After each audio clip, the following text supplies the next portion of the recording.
Ladies and gentlemen, welcome to the Sprinklr Digital Transformation Summit closing session.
There's nothing better than having a good time with people you like, learning stuff. That's a deadly combination.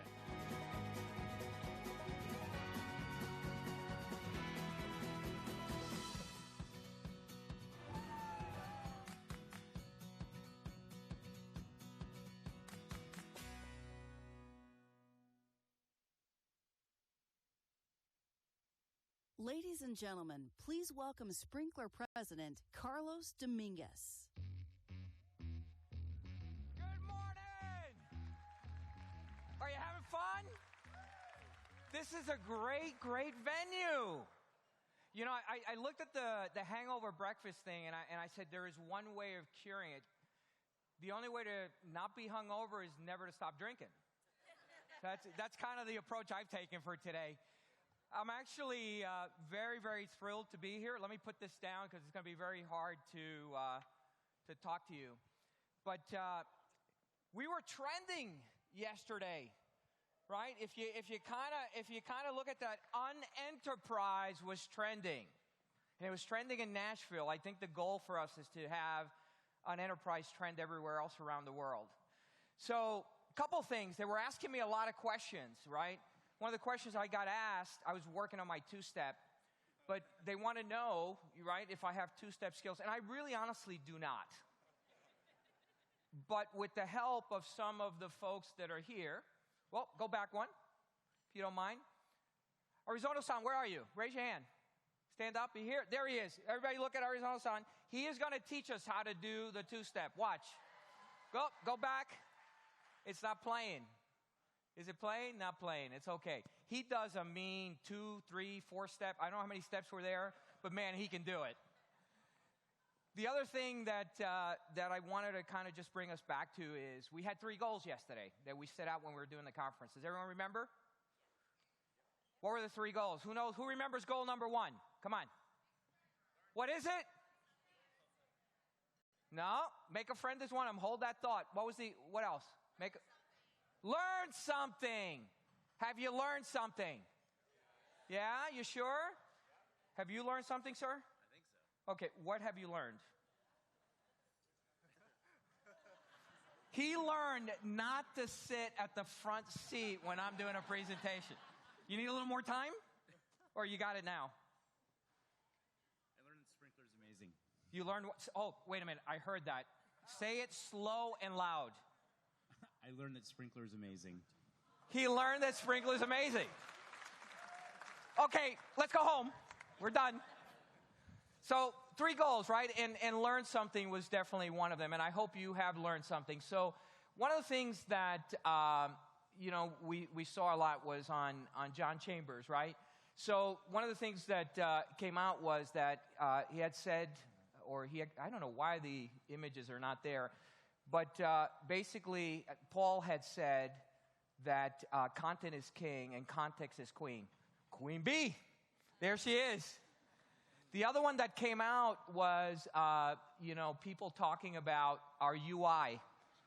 And Oprah was really excited. These are posts you folks put out there. I mean, when you put a social conference together and you do this kind of stuff, you get incredible content. The second one was make a friend. So how many of you have made friends here? Raise your hand. Everybody's got a couple friends? And I can tell you by watching you all last night, there's a lot of friendship going on, particularly in that whiskey bar that Yahoo was sponsoring. And I had, are my 2 friends from LinkedIn here from last night? Are you here anywhere? Where are you? No? They're probably sleeping. The 2 LinkedIn people trying to get me to do shots all night. I'm going like, oh, wait a minute, hold on. So we made friends, and I hope you did that. 3 was to make a memory. And I hope that you've had an opportunity to make a lot of memories, right? We had, that's our selfie if you hadn't seen it, right? A really, really good group. I got to tell you, the energy here has been just amazing.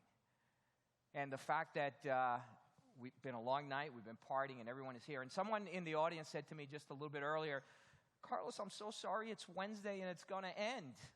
How many of you feel that way? A few of you? Okay. Yeah, you can still go out and party and drink tonight. So it's really a privilege for us to have you feel that way and get there. The other thing is, I don't know if you saw this, there's a meme that was started with Raji in a cowboy hat. If you want to keep this meme alive, by all means, just knock yourself out, we'll tell you. But this was trending for a little while, right, where brands act like people. And there's Raji. So what we're going to do this morning, and we have, I think, 3 really incredible sessions. It's not about us talking anymore. It's about you talking. And the first speaker, I won't spend too much time because he'll do it. He'll introduce himself, and you're in for a hell of a surprise. But Greg Kahn, who is the Microsoft US CMO and, dear friend and someone who I think is going to inspire you and entertain you, and I know you're going to learn something. We're going to do a panel after that with Tracy, Beverly, and Allison. We've been hearing this whole notion of customer first. Here are 3 people that are doing it. And I think it's always very, very valuable when experience meets theory, and they've got the experience. So I think there'll be some really, really good ideas that come out of that. And last but not least, one of my favorite people, Mohan Swani, right? He's a professor at Northwestern Kellogg School of Management. I've known Mohan forever and ever and ever. He won't admit to that. And he's going to basically talk about inside the mind of a CMO. Right? What are they thinking? What are the challenges? And these are all things that I think you can take back with you to really make an impact. So we're going to get this thing going. I'm not going to say anything else. I am going to sit myself down, and I'm just going to tell you, get ready, be prepared, because I think they're going to blow you away right now.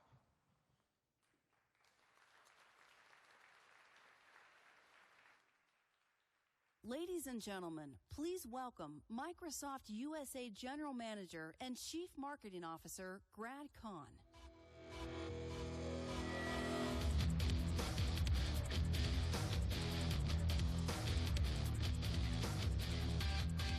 Yeah, I love this. Oh man, smoke, lights, pile of drunk people in an audience. It's going to be a lot of fun. I got to say, just before I get going, Nashville has been awesome. And I want to thank the Sprinklr team, the Sprinklr production team, the Sprinklr event team. They've done an amazing job. It's been really interesting for me. So at Microsoft, we have a lot of events as well, especially really, really big events. And so cost is always an issue. And so we have tended to always try to find the cheapest way to run an event.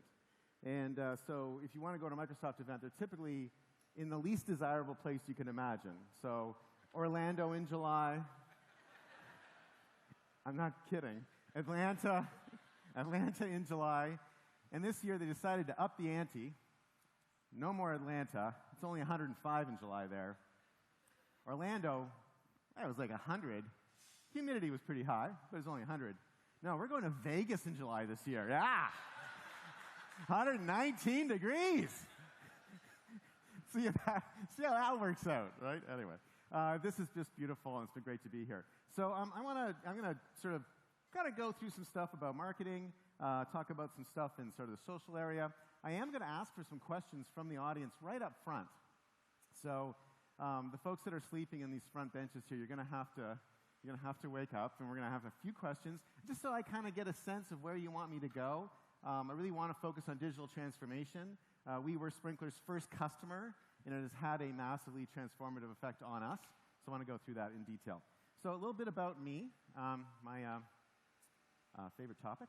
And so this is me actually in my DeLorean in St. Patrick's Day Parade last year.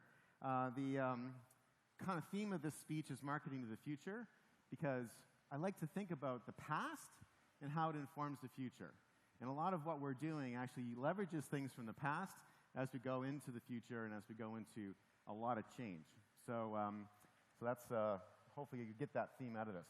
My name's a little unusual, Grad Conn. Once you get it, it's not super complicated. Sometimes people ask me, is it like short for something or whatever? It's actually an interesting kind of story. We'll see in a second, I guess. I think it's an interesting story. So my parents could not agree on anything. And they actually brought me home from the hospital. I guess they agreed on the part where I got made. But right, again, there was a moment of agreement at least. But they brought me home from the hospital without a name. And they ended up sort of deciding to compromise. And so Grad is my mother's maiden name. And Conn, of course, is my father's maiden name. Scattered laughter. Okay, I got it. Okay, I can see who's awake in here. That's good. Thank you very much. And Grad's Polish, so it kind of means city, Leningrad, Stalingrad, which is sometimes a nickname I get. And then Conn, of course, is Irish, which means, raving drunk.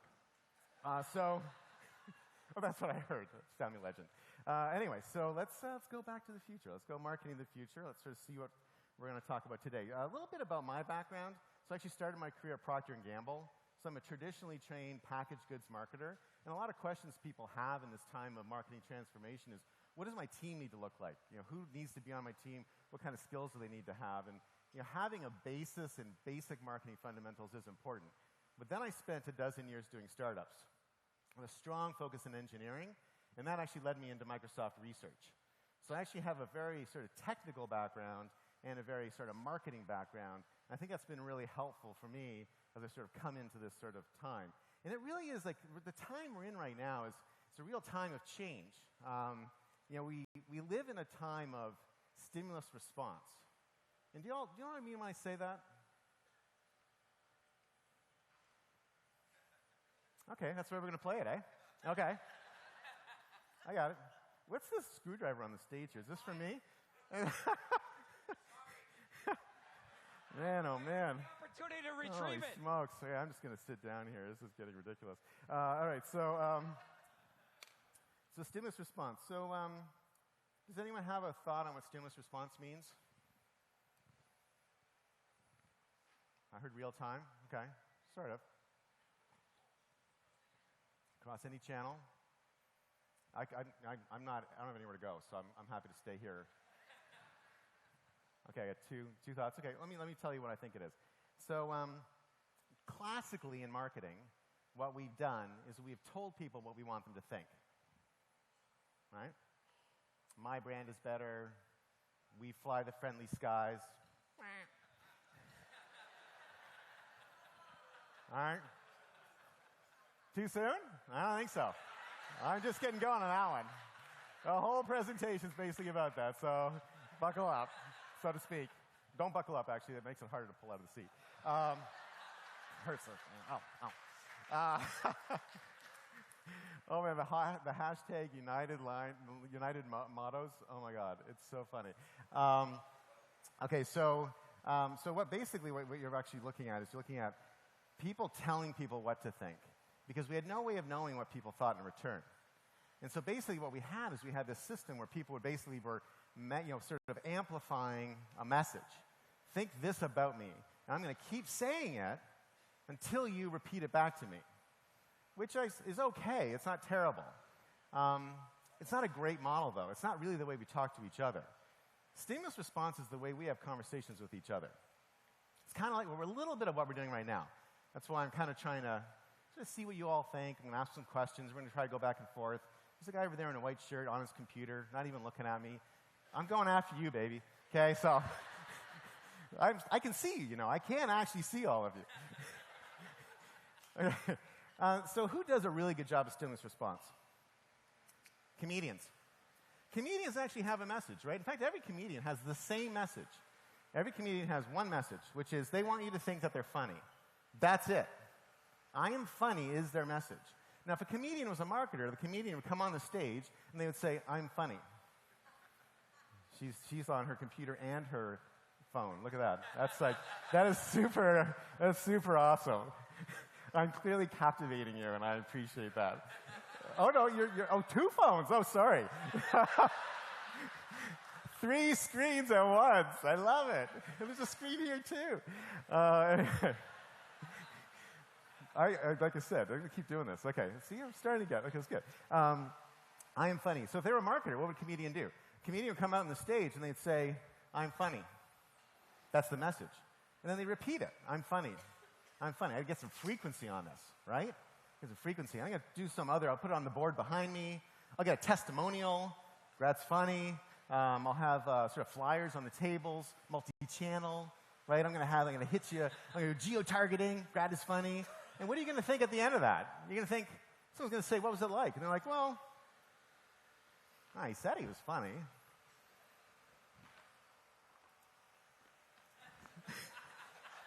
You see this, right? Okay. For a second, I thought he had a weapon, so I wasn't. But wow, talk about not working. But what does a comedian actually do? A comedian doesn't do that, obviously. A comedian's not a marketer. A comedian goes on the stage and they tell a joke. And the joke is a stimulus. And when you hear the joke, you respond by laughing.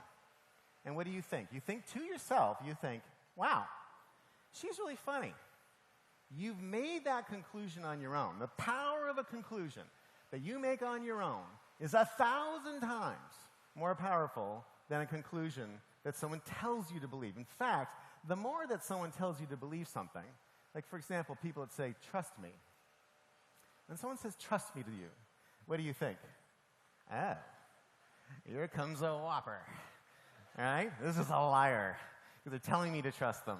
Guards up. Right? So this is, for me, a very interesting model. And what's happened is that we have sort of shifted from a mass broadcast model into the stimulus response model without a lot of companies necessarily realizing that that has happened. And what you're seeing is a lot of confirmation bias, getting a piece of stimulus that causes people to respond and respond heavily. United is interesting. United's response does not come from a place where everyone thought United was the most amazing company in the world. What happened is there's confirmation bias and suspicion that maybe they don't care about me that much, and then a stimulus that triggered a response. Same thing with Pepsi. There was already an underlying bias. And I am totally not going to go into the White House briefing room, but there's an underlying bias that causes the reactions that you see. Sometimes fair, sometimes not fair, but it's that underlying bias. And we have to think about that, and the only way for us to understand that is to really understand people. At P&G, we did these things called laundry tours. So we would actually go in, watch people do their laundry. And we learned more from watching people do their laundry, sometimes things we didn't want to know, but we learned more from people doing their laundry than we did from just sitting around and kind of sort of postulating on our own. You have to get in touch with people. And what's great about Sprinklr, what's great about the world we live in today, is finally we're in a mass era where we have the ability to hear people's actual voices. So that's kind of I'll sort of hit that theme again. This is a little bit of how to get a hold of me. I am GradCon everywhere. So pick your favorite social platform. And if you've got one like Kik that you want me to be on, I'll jump on there as well. But feel free to interact with me directly this way. One thing I don't own is gradcon.com. So if you do go to gradcon.com, this is not me, okay? This is not me. And I just want to just be clear. I really want to make sure that you are not confused when you do, if you do go to this.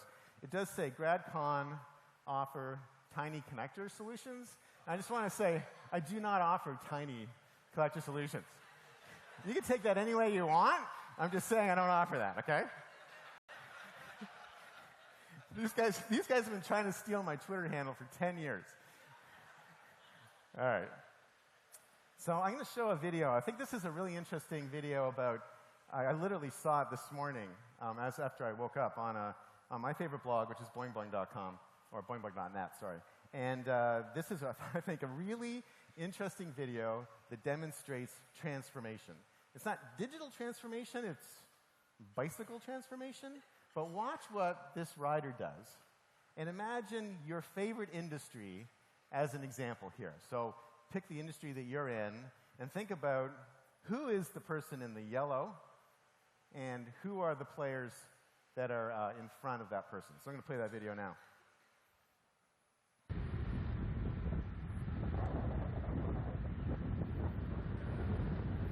Oh, what?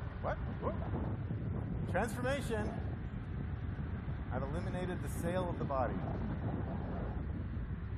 Not even touching the pedals. Looks super safe. Nothing could possibly go wrong. Just in case you're tense right now, nothing goes wrong. Don't worry. There's no bloody ending. Look at that. Look at that speed. You can hear the wind.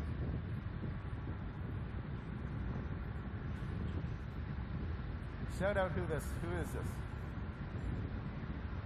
Ticket company. Airbnb and Starwood. And this is my favorite part. Here's the leader of the pack. What? What? I can do that too! Ah! Wait a second, it's not working! He's still beating him. Now, and then this is the slightly scary part, but like I said, don't worry, it all's going to work out just fine. Trying to catch those pedals, a little tricky. This is amazing balance. Yeah, and anyway, isn't that right? Isn't that awesome? So what did he do? What's our lesson from that video? The lesson from the video is he changed the rules of the game. And you think, is there a way to change the rules of bicycling? No.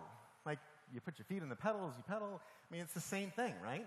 Totally changed the rules of bicycling massively. It's about, at that speed, about 80% of the body's energy is going into overcoming the wind resistance of your body at that kind of like 30, 40 miles an hour. And so basically he eliminated the resistance of the body and overtook everybody. That is the best analogy I have seen for what is going on in industry after industry after industry.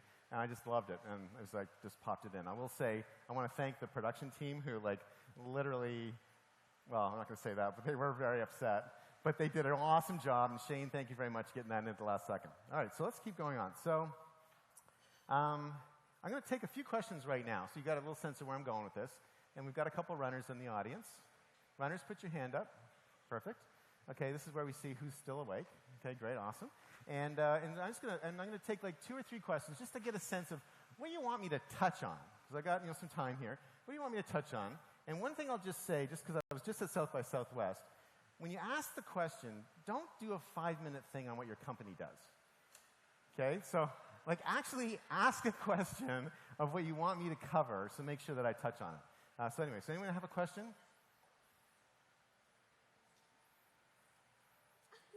There's a question there. Close to my face.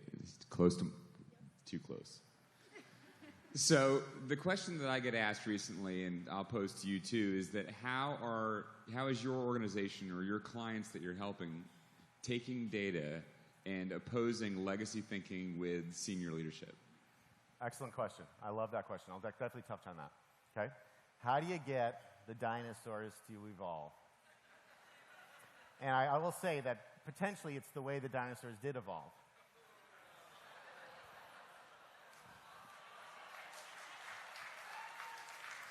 I gotta say something right now. I love you guys. You're so awesome. I'm like not even like fully completing the sentence, and you're totally getting where I'm going. This is great. This is like just being with friends. Any other questions? One down there. Yes, sir. So where we look at in our company, we're struggling with the idea of the burden of choice. I have 100 apps. I have like thousands of content to look online. I've got different ways that I try to get support, and we don't really train our customers that way. So when you think of that struggle of the burden of choice, especially when I look at the app world, you know, how do you guys are looking at the future, what that is, that it streamlines that type of thinking and behavior? Burden of choice, I love that. That's great. Okay, I'll see how I can weave that in. That's an excellent question. One more. Someone in a red jacket over there. By the way, you look awesome. You totally pulled together. Are you still at the bell tower, or are you just like... No, that was the black outfit. Is that because I'm impressed that you... I'm not even... Hey. Well, good morning. Thank you for your humor. Very much.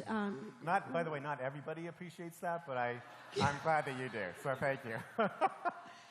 As you so well said, in terms of what marketing has been, and where do you see marketing? Where do you see the role of a CMO within the next couple of years? Because I got to tell you, it just seems so challenging. Where, you know, in so many different places, we play a role in the marketing, the branding, the consumer experience, the sales to a certain extent. Where do you see us in the next 2-3 years, or maybe even earlier? Okay, great. That's a great question. I mean, for most CMOs fired, that's the stat, 18 months. But I just wanted to put out 6 years so far, so hanging in there. Oh, wait a second. I just got a text. Okay. All right, so that's great foundational stuff. So let me kind of keep going. So this is I go to Orlando a lot to go to Disney World just to take a break. The last time I went to take a break was about 2 weeks ago. Just went with my older daughter. Just went to Orlando to hang out. I'm actually sitting in the bar at the Swan Hotel, and I hear this hand hits me on the back, and kind of grabs me, right? And almost like a bear hug, right? I'm like, what the? It's Carlos. Like, the guy's following me everywhere. Anyway, so this is me sitting on the beach. And someone asked the question a minute ago about how do you talk to the senior management about digital transformation. The problem with digital transformation is that for a long time, this is what, for senior people particularly, this is what life in a company feels like. You're just kind of sitting on the beach, having a good time. Everything seems pretty good. The beach, people talk about the beach as changing, but it doesn't seem to be changing that much. The reality is that for almost all of us, our beach is inside an hourglass. And for a long time, and you're thinking about that beach, for a long time, that top level feels fine. And then suddenly you hit the neck. And you're seeing industries do that now. They hit the neck of the hourglass. And my thinking is that for senior management, probably they have to hit the neck of the hourglass before they'll change. Because you know what? It's super fun sitting on the beach. And so I think this idea that you have to convince senior management to want to do transformation, to me, I'm very, very, very lucky in that I'm in a company that is constantly transforming, and there's no convincing senior management we need to do it. My advice is that if you think you're in an industry or in a company that needs to transform, and senior management is not transforming, leave that company. Or wait until they hit the hourglass. I think that's what's the reality of it. All right, so now, who here is in advertising? Any advertising creatives in this room? Okay, you may all want to close your eyes and take a breather for a second as I go through this next piece. This is, I think, another example of where transformation is going. I'm going to talk about AI a little bit today. So there's 2 ads here. These are both from Japan, and they're both for Clarets. And I'm going to run both the ads, and then we're going to do a little quick survey, just kind of see, which one you like the best. And then I'm going to tell you some interesting things about those 2 ads. Here's the first one.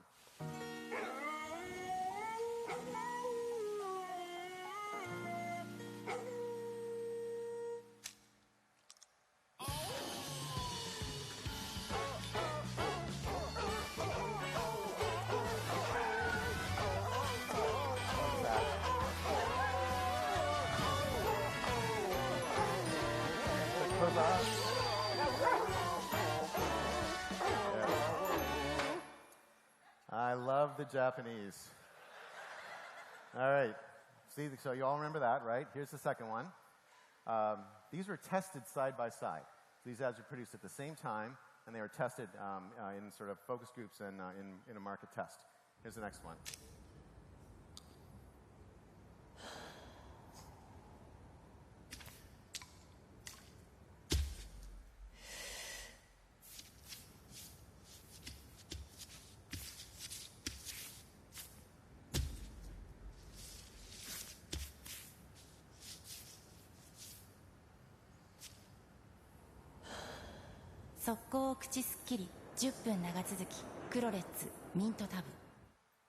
All right, quick survey, lights up.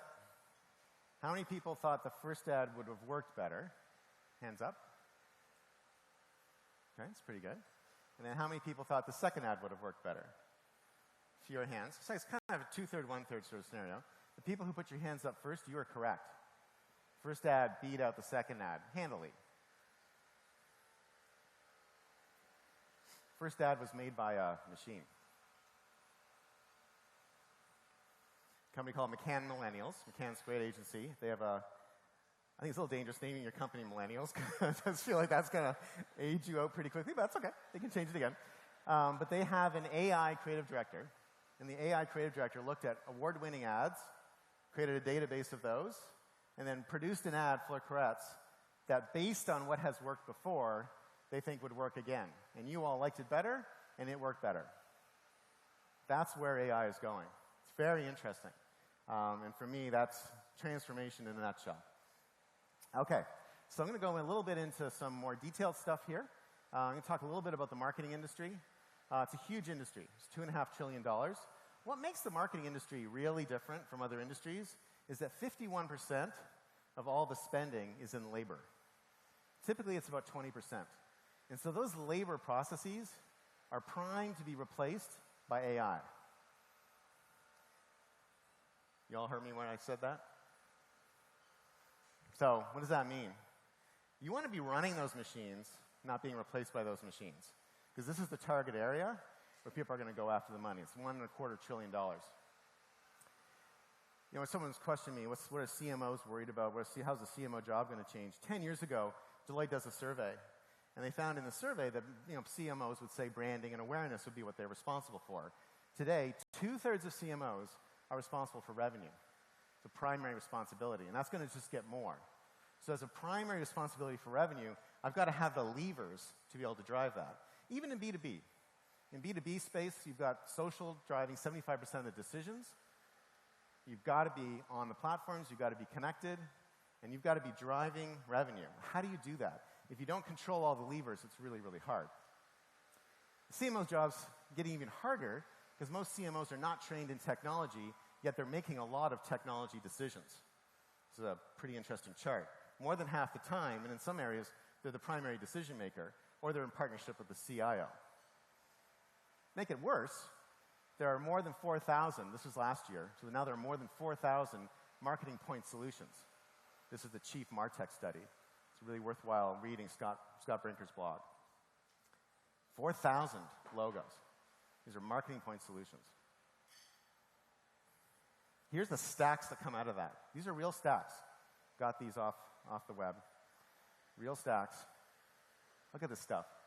All this stuff's trying to connect together. This is what Rajiv was talking about yesterday. This is really crazy. Look at this one. People built this are either insane or they've killed themselves.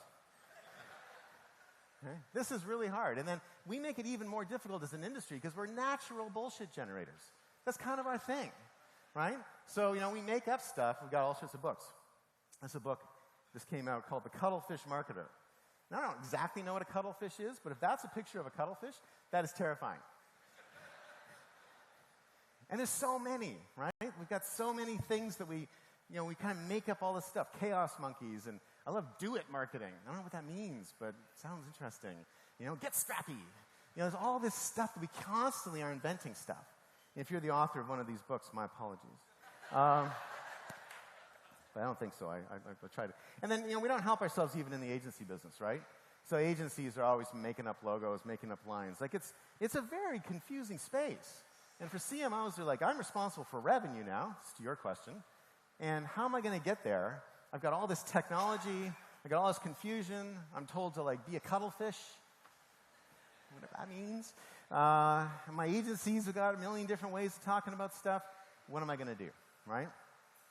This is how most CMOs feel. I love that picture. It's great. They're confused. So, what are we going to do about that? Now, the first thing I'll say is that there's something to be said for where you are in the stage of an industry. And one thing I sort of coach people on is, hey, don't be too freaked out. It's not unnatural for the early stage of an industry to feel like this, to feel like a lot of confusion, to feel a lot of variety, a lot of applications. And there's a great book called My Years at General Motors. It's by Alfred P. Sloan. It's actually Bill Gates' favorite book. And the reason it's Bill Gates' favorite book is it's basically all about the evolution of industries and talks about vertical and horizontal integration points. And really you can see kind of analogies for industry evolution in this book. Worthwhile reading if you get a chance. It's a good summer read. It's written kind of as a biography. And what he does, he talks about the evolution of the car industry. And what's fascinating is there are hundreds of car manufacturers at one point. Just like we have thousands of marketing point solutions, there were hundreds of car manufacturers. You can see some of them just sort of flowing by here. Cord and the Hupmobile, LaSalle, Spencer Tracy and the DeSoto. And what happened, right? Well, it coalesced over time. And that's what's going to be happening. So for a CMO today, you've got to really be thinking about what are you going to coalesce around? We're obviously making a big bet on Sprinklr. Carlos, is that good? Yeah, okay. I think you said $20, right? 40. Okay. but that is what's going to happen. And this idea that you're creating a massive stack, I think is fundamentally flawed. The fact that there's a Stacky Awards, you guys are familiar with this? The Stacky Awards are at the MarTech conference. People get an award for how big their stack is. That's the best sign of industry dysfunction I've ever seen. There is a bit of a sort of quick history lesson here. You know, in the early days of the advertising industry, it was basically direct marketing. So we'd publish split runs. You'd be a coupon. Customer would send the coupons back. We could see which part of the split run was working. It was actually a pretty good stimulus response model. You could see how people responded to the stimuli you sent out. Then we entered the mass marketing era. And the mass marketing era was actually kind of cool because we could reach a lot more people more quickly. So mass persuasion became a science. But the stimulus did not return. And a lot of us were trained in the mass era. And this is the challenge, I think, with some of the more senior CMOs, is this is how they grew up. Stimulus is not how they think. Today, we live in a mass direct era, which is we have the benefits of mass, and we have the benefits of direct. So you can see it kind of coming both ways. And that is not to be underestimated. Make sure that you're making a point in your mind that you're living in an amazing time as a marketer. This is the most incredible time. It's like being in the industry when TV was invented. It's like being in the industry when the industry was invented. Very, very, very cool time for us to be alive, and we're very lucky to be at this point of history. So, and just if you want to learn more, and this is where this will be the academic portion of the presentation. There are some really great books in each era. So these are books I would recommend you read in the direct era, Claude Hopkins' book especially. In the mass era, this Bill Bernbach book by Bob Levinson is amazing. I actually cried when I read it, although that could be me. That could be me. But it's a great book. And then in the mass direct era, probably the book I'd recommend the most is a book called The Idea Writers. It's an incredible way of looking at both how history is informing storytelling. Fantastic book. So just, those are all good summer reading suggestions. All right, so let's kind of, what am I doing about it? Right, so where am I going? And so for me, it's, you got to simplify this. You can't just have like a million things in a stack, and hopefully with all the logins and the databases and the UIs, people figure it out. This is the basic customer lifecycle that we're dealing with, right? Pretty simple, going from anonymous, interest, evaluation, buy, and then you're a fan. And it's kind of a continuous process. And at any one point in time, I might be evaluating one product, buying another, and like investigating one, all from the same company. And we have a bit of a tendency to treat each of those things as separate stages, and the person in each stage is unique. But remember that your current customer is going to be your next customer, right? So you want to keep the current customers to be fans. And so the way that I sort of how the systems of nurture work under here is that we have effectively classes of software in each of those stages. And this will look similar to what you saw from Paul yesterday, with sales automation being a stage that was be a little bit different. But you have advertising automation, lots of tools in there. Marketing automation, a little bit less new, so marketing automation is probably about 10 years old. Some great tools there. Sales automation, relatively mature, really 2 players in that space. Commerce services, there's lots of those. And then customer service software, relatively mature category. In fact, so mature, it's being reinvented again, because a lot of that stuff was built in the 80s and 90s. And underlying all that is project management and BI reporting. This is my stack. So to the CMO question, how am I thinking about it? This is my stack. The stack doesn't start with a bunch of applications that you're putting together. The stack starts with what you're trying to do with the customer. And this will sound crazy, but it took me 5 years to figure this out. Like, I myself can't believe how stupid I must be to take 5 years to figure this out. But you probably haven't seen this diagram before. Unless you've seen me speak before.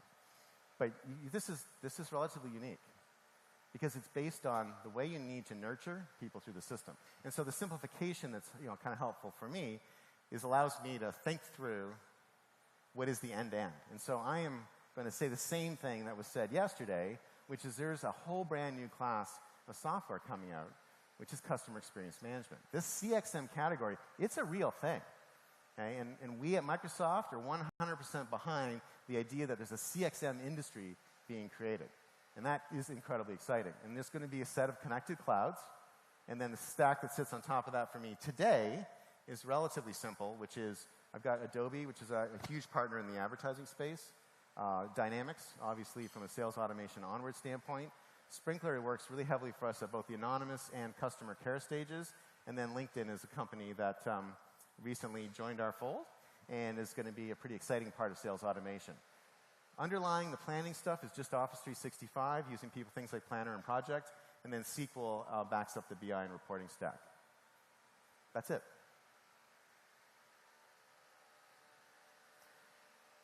This is my dashboard. And if you want to, I'm happy to demo it for you. So we actually do demos all the time. I actually go into the real dashboard. But my dashboard is a Power BI dashboard that draws from different systems and allows me to see end to end. So as a CMO, the only way for me to say I'm going to take a revenue commitment is that I know that I've got enough control over the different stages of what's happening in the nurture cycle that I can actually modify it so that it works. If I don't have that control, I don't want to take a quota. Sellers take quotas because sellers believe that they control the outcome of the sales pitch. Marketers hate taking quotas because they feel like they don't have control. This gives us control. The other thing that was really important was to build KPIs at every stage. And this deck is downloadable, so you'll be able to get a hold of it because there's a lot on this. But setting the KPIs was really critical. And getting a really simple set of KPIs that we need to hit at each stage helps us know how we're doing at each stage. And that was, for me, somewhat revolutionary. The other thing you'll see as I kind of go through this is you'll see this little customer ID moving along. The concept of a common customer ID is critical. I'm going to tackle that in about 3 minutes, but don't forget that. That's a really important part of this. These are all commerce services that sit on Azure, and then the Service Cloud. So where are we going? All right, what's the future look like? So, I'm pretty excited about the future of marketing, because the future of marketing is something where AI and the multi-core computing and natural interfaces that we're developing are going to have a huge role to play. I do believe it's really a golden age we're in. And so I'm coming back to customer ID. So the thing that we have not done very well as an industry is create a common customer ID structure. Every single system we have has a different ID system. And Raji yesterday used the example of ERP, which is a great example. I love that. I steal that and liberally use it all the time and never credit him. And I'm just kidding. I credit him all the time. And so what we look at common customer ID in sort of an ERP system, the challenge with the way ERP systems do it is they do it as vendor lock. Right? So once you make a commitment to SAP, you're kind of SAP vendor locked. Vendor lock it sounds like a great idea as a vendor. The only problem is that it's a bit of a hindrance to innovation because clients don't like vendor lock. Clients don't want to be stuck in a vendor lock situation. And so I think we should try as an industry to normalize around a customer ID system that all systems should use. And so, okay.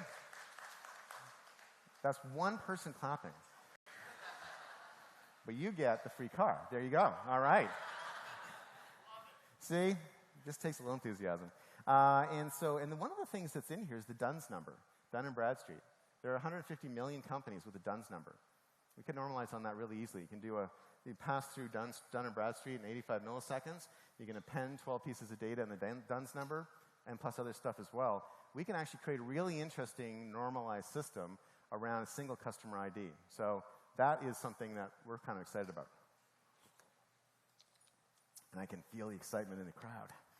All right, let's keep going. So AI. So what does AI really mean? You know, this is like, I want to land a bit of a transformative thought on you. As marketers, and you have to really go with me for a second here. Okay, so as marketers, we typically think about what to do with someone based on their marketing interactions with us, right? They click on an email, they download a white paper, they read an ebook. Right? That's what we react to as marketers, right?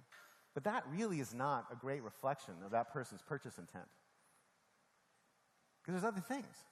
Do they own stock in my company? Are they a member of Xbox Live? Would be something I'd want to know. What have they done before? What is the totality of the person? And the thing that AI can give us is that total view. So this is a real project inside Microsoft called Deep CRM. Bill reviews it every week, so it's a major focus for us. And really, it's basically taking all the elements and turning that into an interaction cloud. And with that interaction cloud, we're using chatbots as a way of interacting with that data to have a much more complete view of the person that we're selling to or working with. It's, for me, I think one of the coolest things that's happening, and it's going to totally change the way we work. So let me I've still got, 15 minutes or so. I'm just going to kind of wrap up now with sort of a little bit of what we do with Sprinklr, and just give you kind of a little bit of a sense of how we use it to kind of create a very strong stimulus response model. And so let me go a little bit. This is our social command center, with our smiling young millennials, covered in tattoos. Although you can't see any in this picture, but it's quite impressive.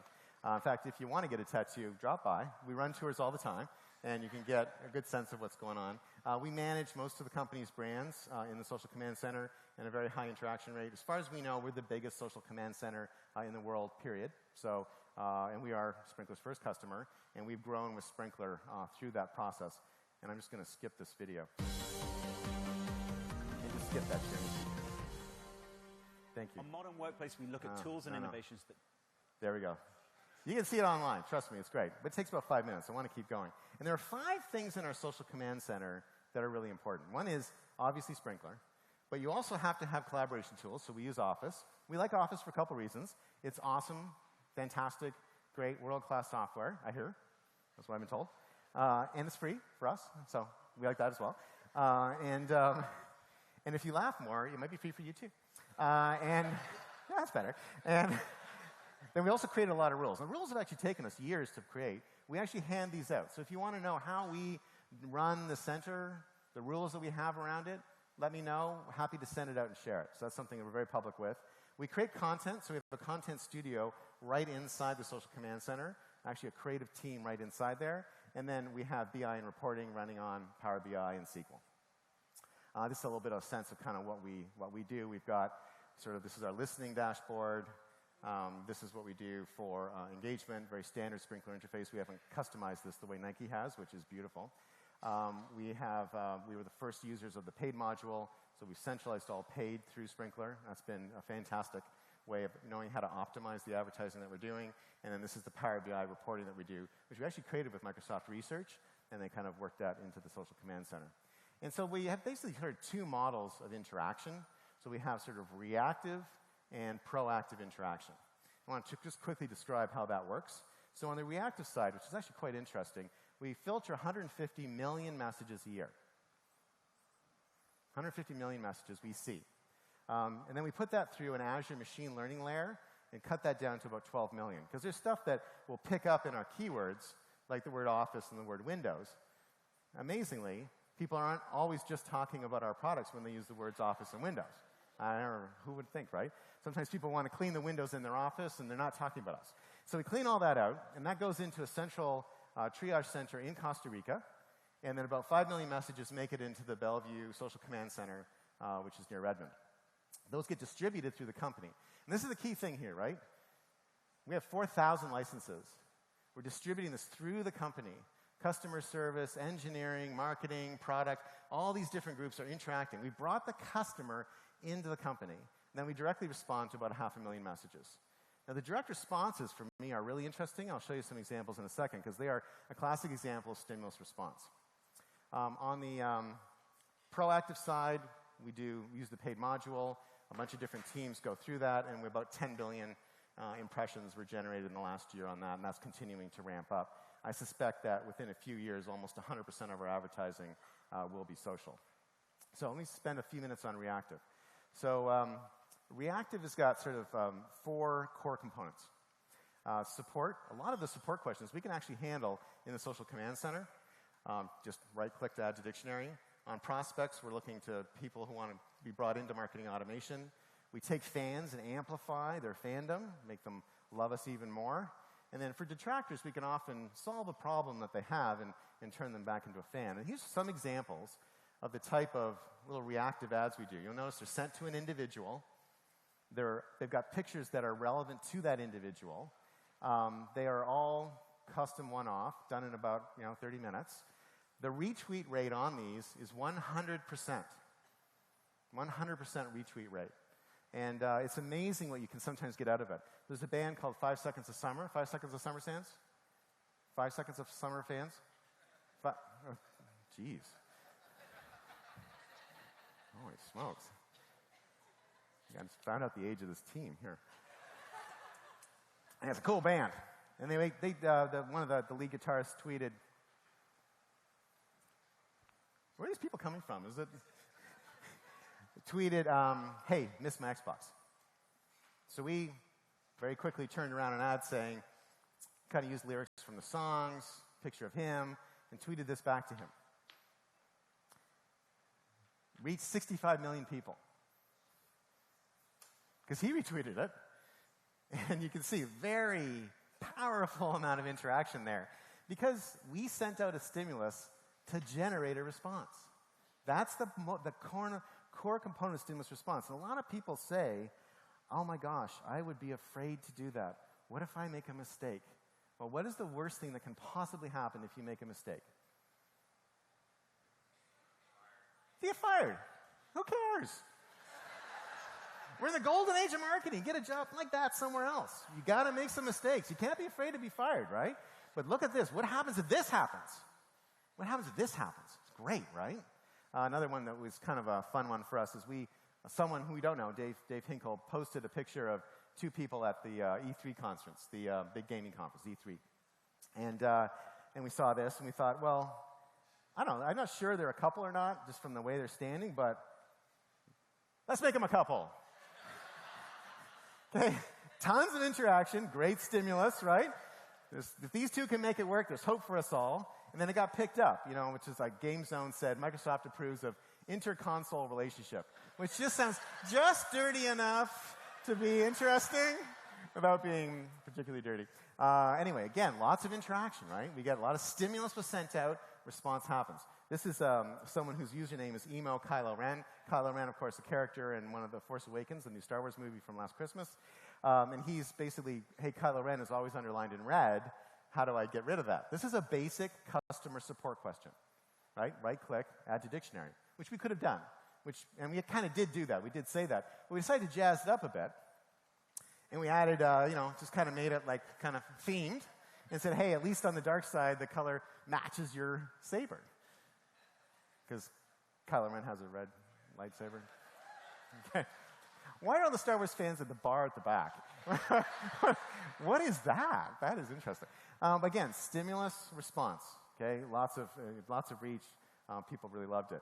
On the proactive side, we've got tons of impressions going out, and you'll notice the ads, and I'll kind of run through those in a second. The ads are very much stimulus response related, and so we're doing things that are evergreen. So we'll have like Server Tuesdays, which may not be the most exciting Tuesday, but events, we talk about events all the time, what's coming up.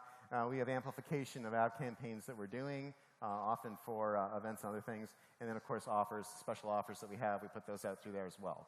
And these are just some examples. I love concatenate. That's like my favorite one there. Because that's very much stimulus response kind of ad, right? Because you have to fill it in. You have to take the cat and turn it into a word. I assume you all did that. And so these are these, you see these ads, they're like sort of asking questions. They're sort of stimulating with images. They're meant to sort of cause a response. And that is what, for me, is the most exciting thing about the world we live in today, is that we're finally in a world where we're actually capable of having real conversations. And the warning is that if you don't have a real conversation with people, #United, you're going to get a very negative response. You have to be human. And the one thing about our social command center is it's all humans. I'm not using robots. And if you use a robot, people are going to smell it. They're not going to like it. People like to talk to people. Anyway, so to be continued. You can connect with me. I love DM on Twitter is excellent way to get a hold of me. I do have a blog, so you can always kind of read my stuff there. I had to turn comments off. It just got a little awful. But plenty of stuff to clean up on Twitter. But anyway, feel free to connect with me. I'd love to talk more. And we've got time for some questions. So we've got a couple of runners in the room. And if you've got some questions, we'll take those and chat for a minute.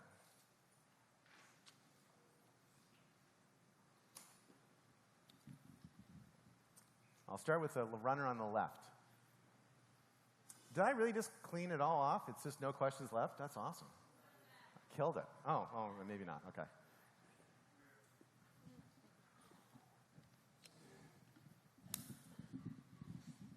Hi, good morning. I thought your talk was a great compliment to the Bloody Marys and mimosas we had. Hey, wait a second. What does that mean?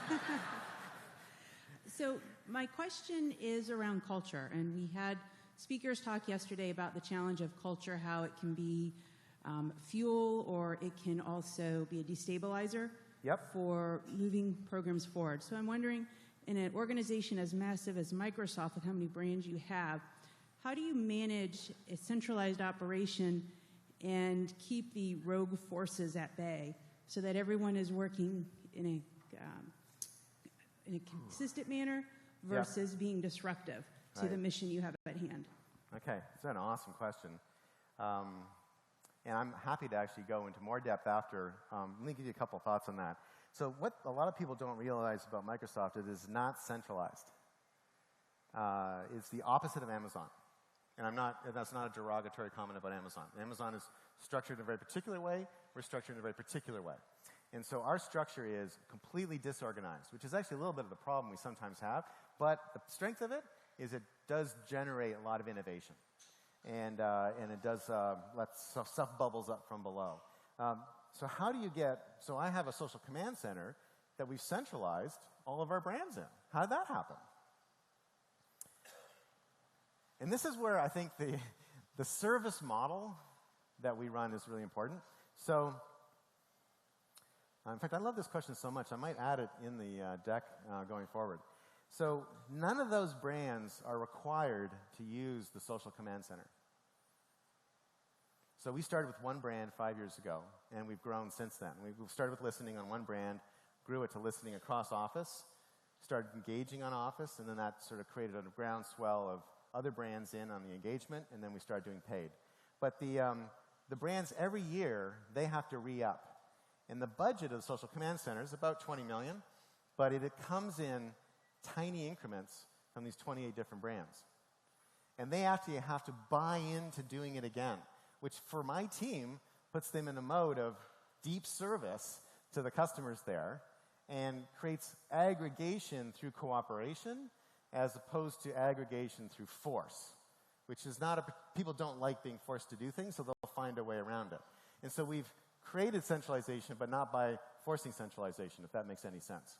And so that to me is an important model, and for me the thing about the company that I love is that the company has made a culture change, but it hasn't been a dramatic culture change. Everyone talks about the change that Satya has made, and it feels dramatic on the outside, but it's like the same people in the company, right? It's not like they fired 100,000 people and brought in a bunch of brand new people. It's basically the same group of people. And there were two components to our culture. There was a part of our culture, because we're very, we like to think that we're really smart. And some of them are. But we like to think we're really smart. This being intelligent is a core cultural attribute of the company, right? And Satya has not tried to impact that. But when people think they're smart and when they think they're intelligent, they have two ways of demonstrating that. One is being a know-it-all. Look how smart I am. And one is learning more. Look how much I know. Look how much I'm learning. And what Satya very deftly did is he said, maintaining this kind of concept of highly intelligent... Is everyone okay? I didn't hear screaming, so we're going to go forward. Maintaining this sort of concept of intelligent individuals, he shifted and he said, I don't want to be the know more company anymore. I want to be the learn more company. And you know what we all said? We all said, yeah, that's a good idea. Growth mindset, learning, that fits in really well, but the core cultural attribute remained the same. And that's the not well understood subtlety of what he did.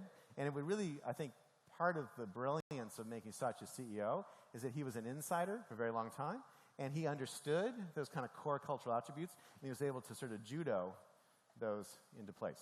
So, great question. I think I'm kind of on time. If there's one burning question that's a really good question, hands went down. I'll take one more and then I'll get off. Sir, in the front here. Thank you. We're at a digital transformation event, and you're talking about consumer transformation. I think part of the problem big companies have got is they're confused about those two different ways of changing their organizations. Digital transformation isn't going to take you anywhere if you don't consider the consumer is going to drive that transformation. I'd like your view on that. Yeah, that's a great question. Okay, that's definitely the last question.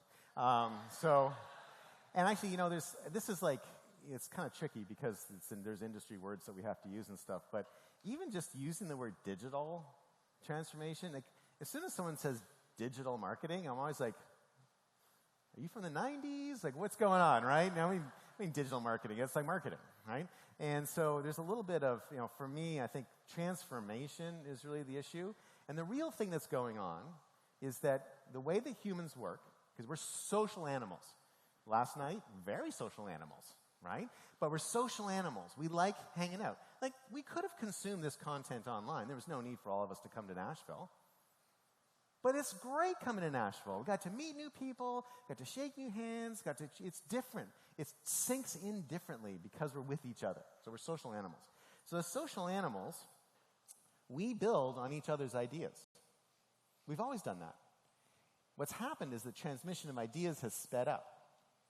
So it's not like digital has suddenly changed everything. What's happening is that fundamentally idea transmission is speeding up. And as idea transmission speeds up, more companies try more new and different things. More people lie flat on their bike. And so that is what you need to respond to. And a lot of people are stuck in a modality where ideas transfer more slowly than they're actually transferring right now. And that's where you get into trouble. And the consumer transformation is occurring for the same reason. People talk about, you know, people on phones, and sometimes people are very critical. That's always a good way to sort of spot the not millennials. And but the thing is, like, people check their phones 150 times a day, not because they're reading CNN. Okay? Why are they checking their phones 150 times a day? Maybe. You can turn those off, though. Because we're social animals. Our phones are amazing social devices. You're connecting to your friends, your family. I'm way more connected. Like, when I was going to school, in my university days, there was one phone on the residence floor. It was a pay phone. I would call my parents every Sunday, collect, and they would reject the charges. That's how they knew I was still alive. Another week, check, he's still alive. Okay? It's a very loving home I came from. And today, my daughter was texting me as I was coming out. It's a very, very different time. So that, for me, it's understanding the human aspect of how we like to interact is really what's going on. Anyway, thank you very much. You're an awesome audience. A really fun conference.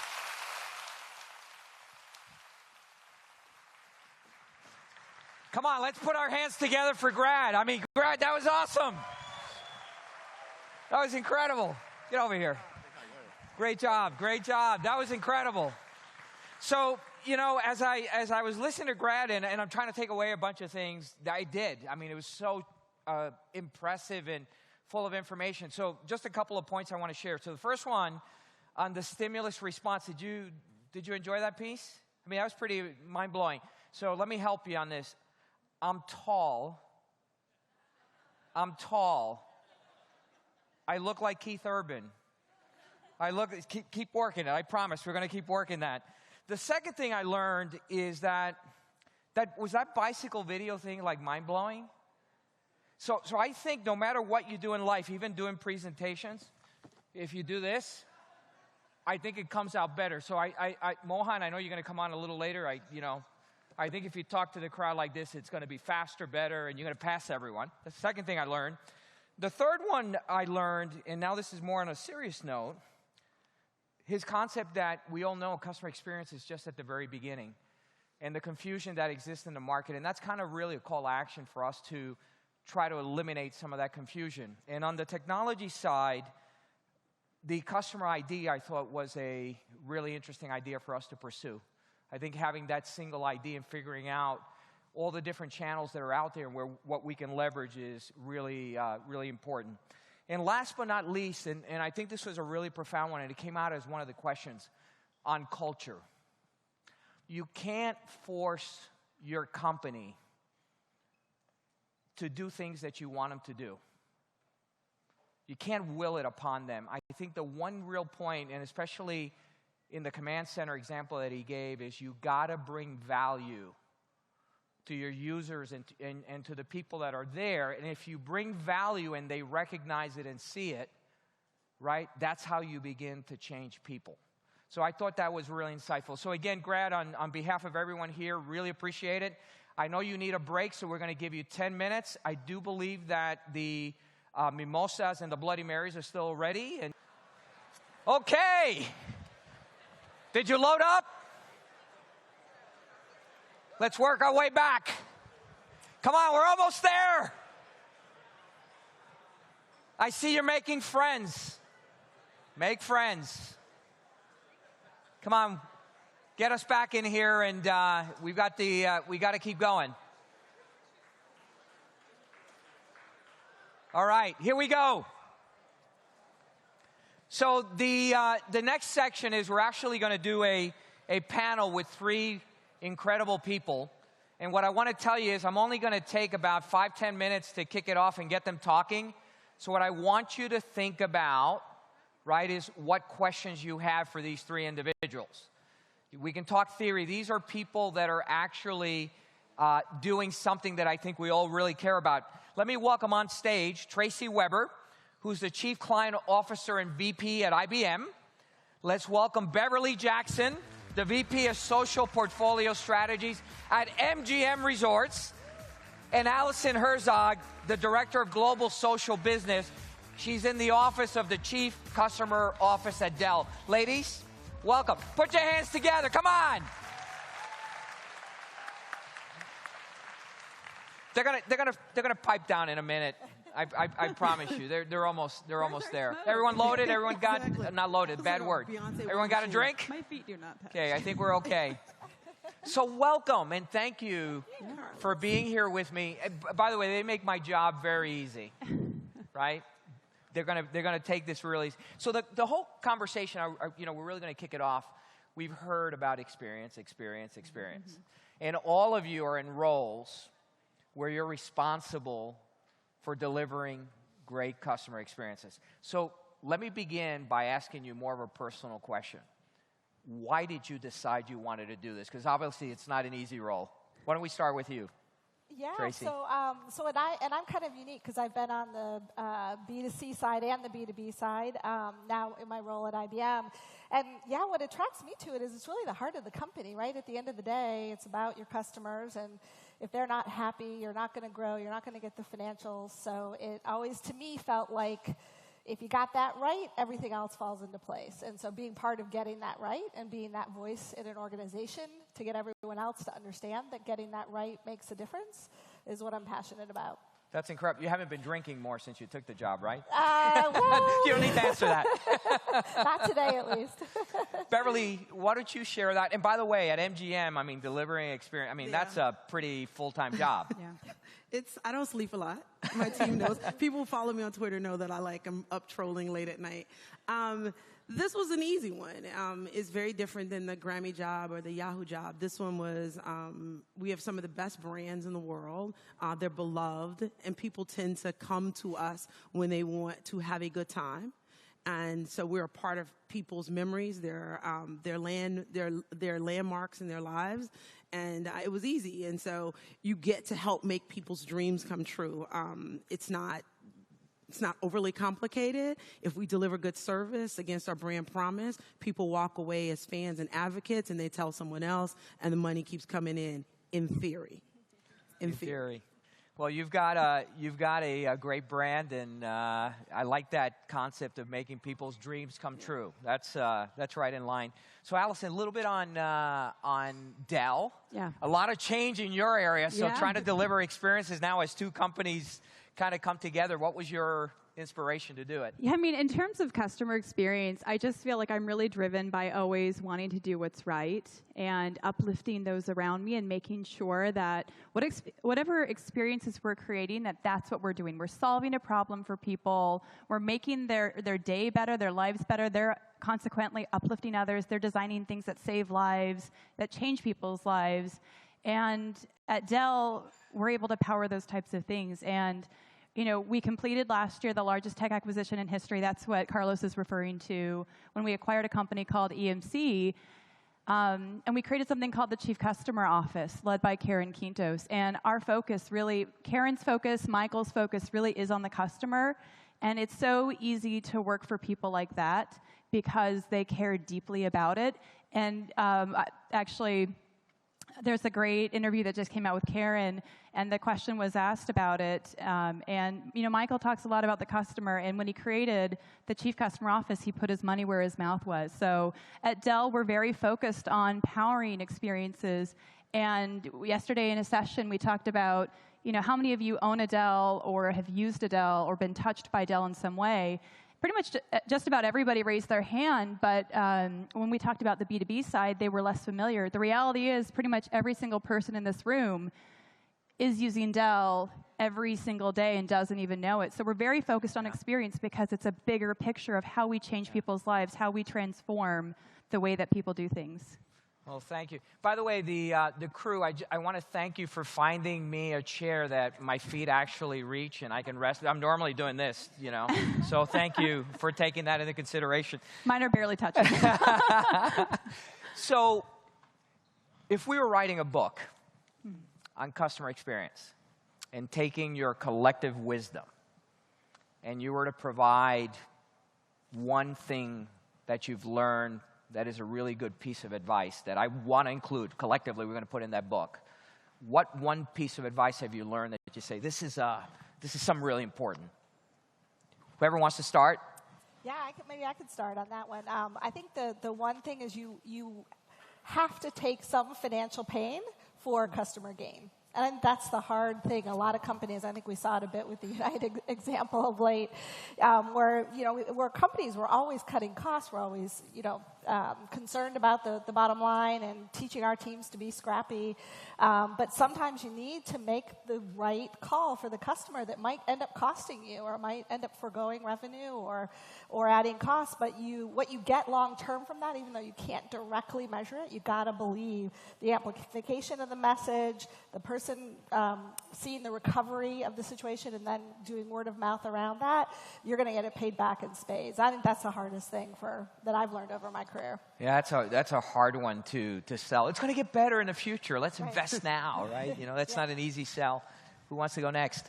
Yeah, go ahead. I think I'll start. I think because we touch people in such a personal way, we're involved in their experience in a very, very personal and intimate way, whether it is at the inspiration stage when you're thinking about designing your vacation to the point where we're actually delivering the service. I think the one thing that I would say is regardless of the process or the protocol or the systems in place, systems, protocols fail. People shouldn't fail people.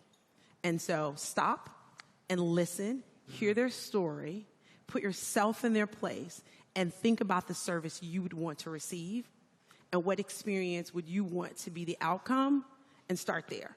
And so we teach people, especially on the front line, where it's in retail environments or one-to-one environments, we teach them processes and protocols so that they follow them, and there's scripts often involved. Sometimes those fail, systems fall outside of the norm, and service delivery and making sure that you're exceeding a customer's expectation oftentimes comes down to just listening and putting yourself in their place, and then thinking about how you would want to have that service delivered. And if you can do that, I think the system, the protocols and procedures will cover 99% of the stuff, and then the 1% that falls outside of that, that process or that one little step will save you the rest. That's a really, Beverly, a really interesting one. I mean, what you're basically saying, you can have all the processes in the world, but in the end, your touch point, in your case, is an employee. Yep. And if they're having a bad day, right? Yep. You know, dog's not feeling well. The kids are sick. Kids are sick. Your foot hurts. You want to smoke a cigarette. Then you get someone in the hotel that is looking for the memory and experience of their lifetime. They're not kind of aligned. So just to extend it just a little bit more, you know, it's a whole empathy component, walking in the shoes of that individual. And by the way, if you've not seen, there's an incredible organization, one of the hospitals created an empathy video. You might want to Google it. How do you teach people in healthcare that are providing you know, support when things are really, really bad with death and, you know, really big crises? And they did an empathy video to show every employee, and it's quite effective. And be careful, because it'll make you cry, so beware. So how do you do it? So I think we empower people at the lowest level. So we put the processes and the procedures in place, and we empower people. And folks that were in my session yesterday, we talked about from our chairman through our chief experience officer down to every frontline employee, we're all on the same page. So for us, it is entertainment is a fundamental human need. And if we're all focused on delivering that one experience to our guests at every turn, then we're all sort of aligned. We're all sort of marching to the same beat. And it starts from the top. We've invested in that as a system of protocols and service delivery, and that is everyone's goals. And so we do that in the social space. We do that in guest relations. We do it in guest experiences. We do it in our call centers, and it's everybody designed. Someone has gotten on a plane or gotten in a car, come to one of our resorts, and they want to have the time of their lives. What they don't want to hear are my problems. They don't care. Great. How about you? Yeah, and I think that point about kind of what I'm hearing you say is just also empathy, making sure that empathy is included in your company. I think that this last week, the last couple of weeks, there's probably a few lessons among some brands where empathy could have gone a long way. Just saying. No, I think that one of the things that I would say in terms of a key takeaway or kind of a key theme to live by, which is just listening. Really deeply listening, and not listening so that a lot of times, and there's a lot of research around this, we listen because we're already formulating our response. We're looking to react immediately. It's, okay, Carlos is talking, okay, he's talking about this, well, this is what I'm going to say. And I'm not really listening to understand how you're feeling, where you're coming from, what you're trying to help paint a picture for me. And so I think the lesson is really, in every aspect of your professional life, your personal life, it's really learning the quality of listening to understand and developing inquiry, skills around inquiry, because we might think that we understand something. We might think that we're the subject matter expert, but as we learn to ask questions and to be humble and coachable, we can learn that somebody else's experience is far different from our own and that we're not right. We might have had good information for one situation. And so at Dell, especially, we're deeply listening to our customers. It's how we understand what are the problems they're trying to solve and how do we design products around that, or product enhancements, or down to what is the process like when a customer does purchase from us, either B2C or B2B, and how do we design better touch points for them and a consistent experience so that it fits their needs. It's not about us, it's about the customer, and deeply listening helps us to better design an experience for the customer and what is right for them. That's great. So I think there were really 3 great ideas, and I think if I just spend another hour with you, we'll have a book knocked out, like create incredible experiences or die. I mean, I think that should be the title. Let me just, if you can turn the house lights on a little bit, I'd like to see the audience. Do we have people that have questions for these 3 incredible people? Think it through. Raise your hand if you do. And okay, we got one here. I'm going to ask one more question, then if we can go there, and if the runners can make sure we get mics. So the reason I was so fascinated by the 3 of you, and particularly in what you do, when you think of experience, it's not isolated in a particular function. Yeah. That's right. You know, it's not we're marketing or, you know, we're sales or, you know, you have to deliver experiences, take it across an entire company. And I think we've heard over and over again from everyone here is we got silos everywhere. Yep. So how do you do that? How do you take this concept of experience and help break the barriers? Is it senior leadership? How do we do it? So I don't know. Again, no particular order if anybody wants to jump in. I would say one of the challenges that my team has is that because people think that the only people that we service are people who make a decision to come to a resort for their vacation. The reality is that a lot of our business is convention-based business. Our good friends at Microsoft have decided to make Vegas a home for the next couple of years, and we're super excited about that. That's not something that my team, generally speaking, would touch because it's handled by a different group in a different silo. But if someone from Microsoft is there for a convention, a sales manager from a product group is there for a convention, he may have an issue or concern, and my team wouldn't normally have line of sight into that. But everyone sort of knows that as we respond to a tweet or a Facebook post or something on Instagram or something that comes to us in an email format even, that we need to find the answer. And so taking responsibility for owning the answer and getting the answer and providing the experience that we want the customer to have at the end of the day, regardless of where that customer came from, is ultimately everybody's responsibility. And so you don't get to pass it off. So regardless of where it came from and which silo or which fiefdom it came from, the reality is it landed on your desk. It's in your queue now, and you're ultimately responsible for answering it and resolving it and delivering that experience. Because that makes it easier for the next MGM Resorts employee who touches that, whether that person's at Luxor or Bellagio or Excalibur. If you own it and deliver good experience right there at that moment, it makes it easier for the next 71,000 of us. Yeah, it's kind of curious. How do you know who to get it to, right? Yeah. You know, because the triaging of that is quite either that or we'll just send everything to Beverly. Right. She kind of responds to everything, you know. Do not. You just said you don't sleep. Well, yeah. Therein lies some of the challenges. You know, what about you, Allison? So yesterday we were having a discussion just around who owns social, who owns digital. Well, let me ask you, who owns the customer at your company? Not a single one entity at your company owns the customer, because the reason your company exists is because of the customer, which means their product group who is doing the creation, the design of the products, they're doing it on behalf of the customer. The sales folks who are developing relationships with our customers, they're doing it for the customer. Marketing, they're trying to also create relationships to position, help people to understand the value. They're trying to help the customer. Customer care, when something goes wrong, they're there to help save the day, to help maintain that relationship with the customer. So who owns social, who owns digital? The answer is not a single person, not one entity, because not one entity in the business owns the customer.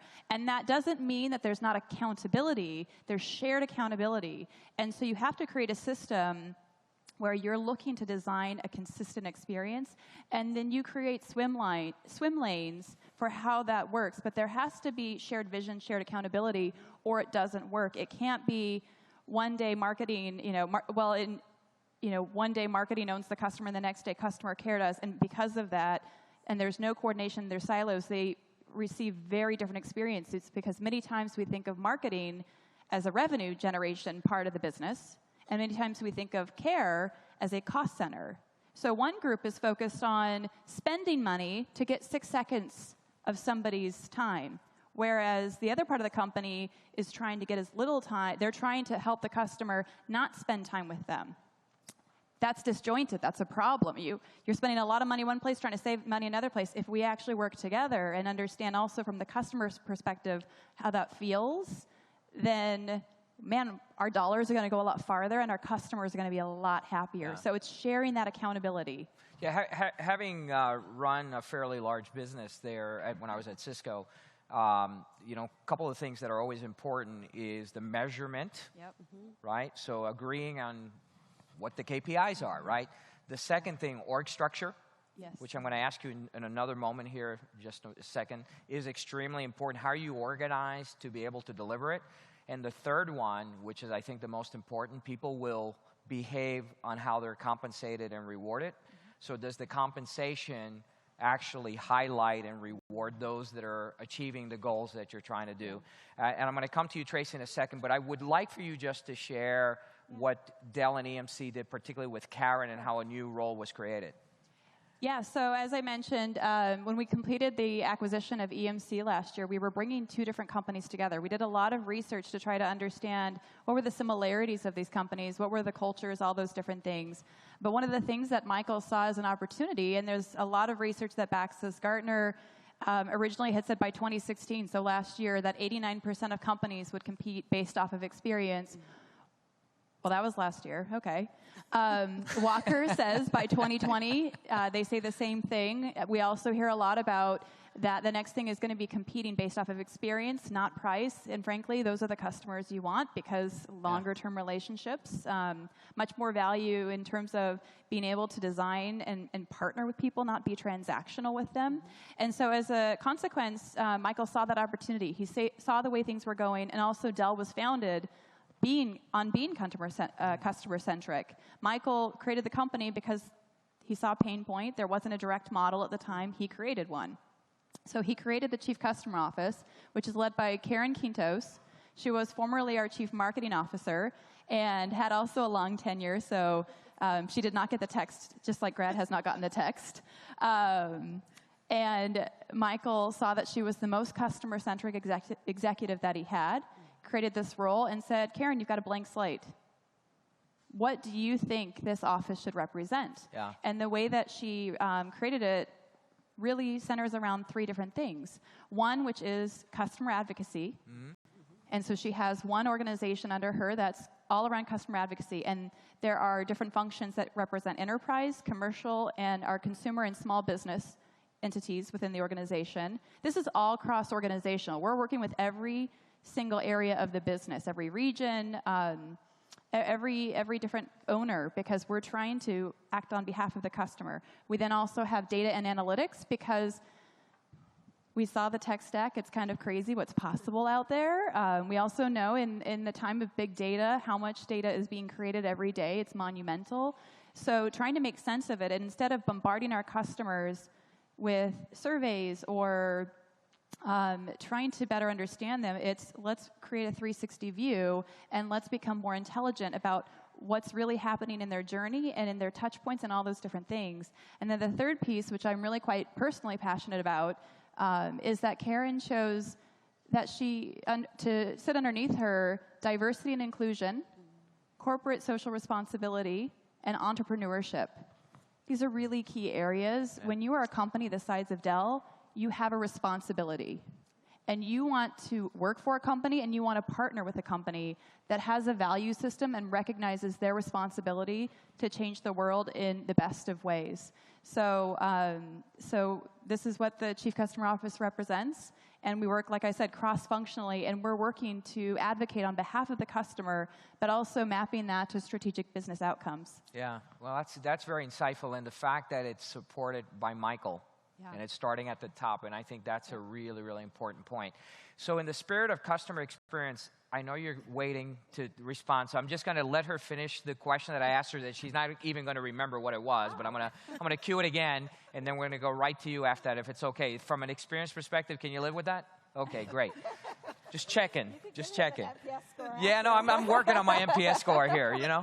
So back to the question I asked, and just to help in the way we were centering it is, you know, it's got to go across the entire company. Yeah. So how's IBM doing Yeah, it? so a couple of things that we're doing, and advocacy is a very big focus for us this year. And we have a very complex business, right? When you're in the B2B space, and it's complex because even within the clients, you've got multiple users, you've got many different touch points from, you know, the discovery process through to the usage of the product that you buy.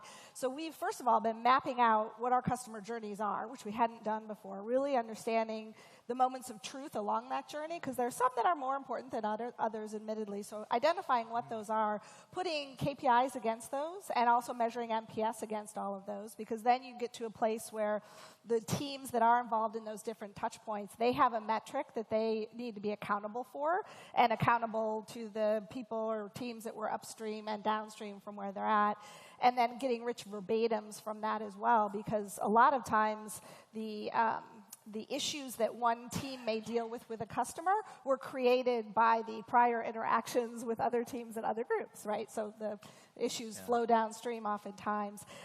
So we've been putting all that in place and then trying to put more structure and process, which can't solve everything, to your very good point before, but at least to make sure that information is being shared across the teams. And then put in a 360 view of the customer. Nothing is worse in the B2B space, and I'm sure all of you in the audience have experienced that, where you call up and you know, you'd already told somebody else in another group what your issue was, and you got to repeat it all again. And we've tried to eliminate that from happening, so it feels like even if you're going to talk to somebody else at a higher level of support, they already know everything that you've shared. They may have some new questions to help diagnose your issue, but they're not going to ask you the same questions again. And that's complex to get all that information in one place. In legacy environments, we've got lots of different systems and technology and et cetera. So there was a very common thread with all of you on the data. And Tracy, you said, if I may quote you yesterday in one of the breakouts, you go, you know, people argue on emotion all the time, but they won't argue with the data. Yeah. So I think that's well, they may. They may, but at least you can keep throwing the data at them, and we got a lot of it. We got a lot of data to throw at people. So I think we'll win that war. So let's go to you, if we may. Had the question? And again, so sorry that we've gotten carried away here. Oh, no problem. Can you hear me? Okay. Yes, we hear you.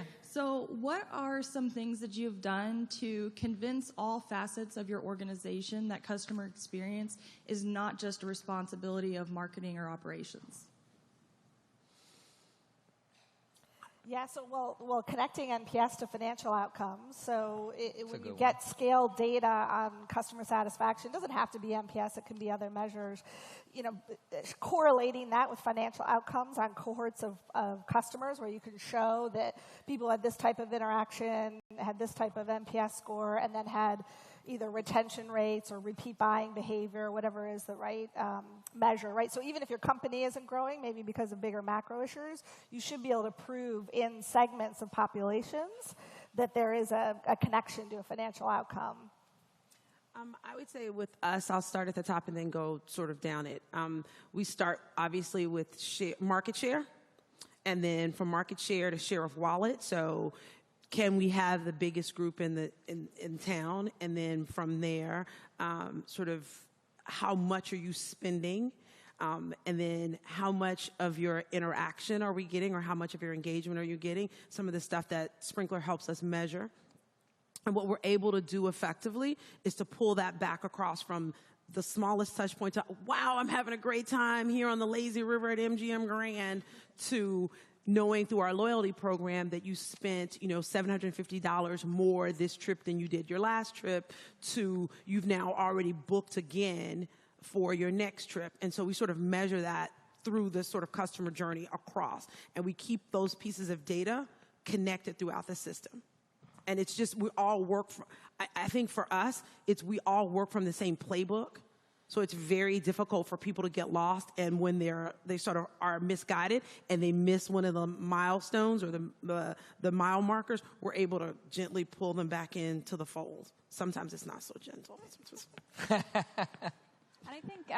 I think it just comes down to again, knowing your audience. So first of all, most executives, they speak in terms of dollars per cents. Like think of just basic business terminology. And sometimes customer experience, I've certainly, that's been a common thread within my career is customer experience. It's really focusing on human interaction. And sometimes you hear that that's the fluffy stuff, right? That's soft, that doesn't really that's not really tangible, you can't measure it. And I think even in social, for a long time, there was a lesser amount of sophistication. So people were measuring, oh, I got this many likes, I got this many, oh, they shared something. And so they were just doing this straightforward, straightforward measurement.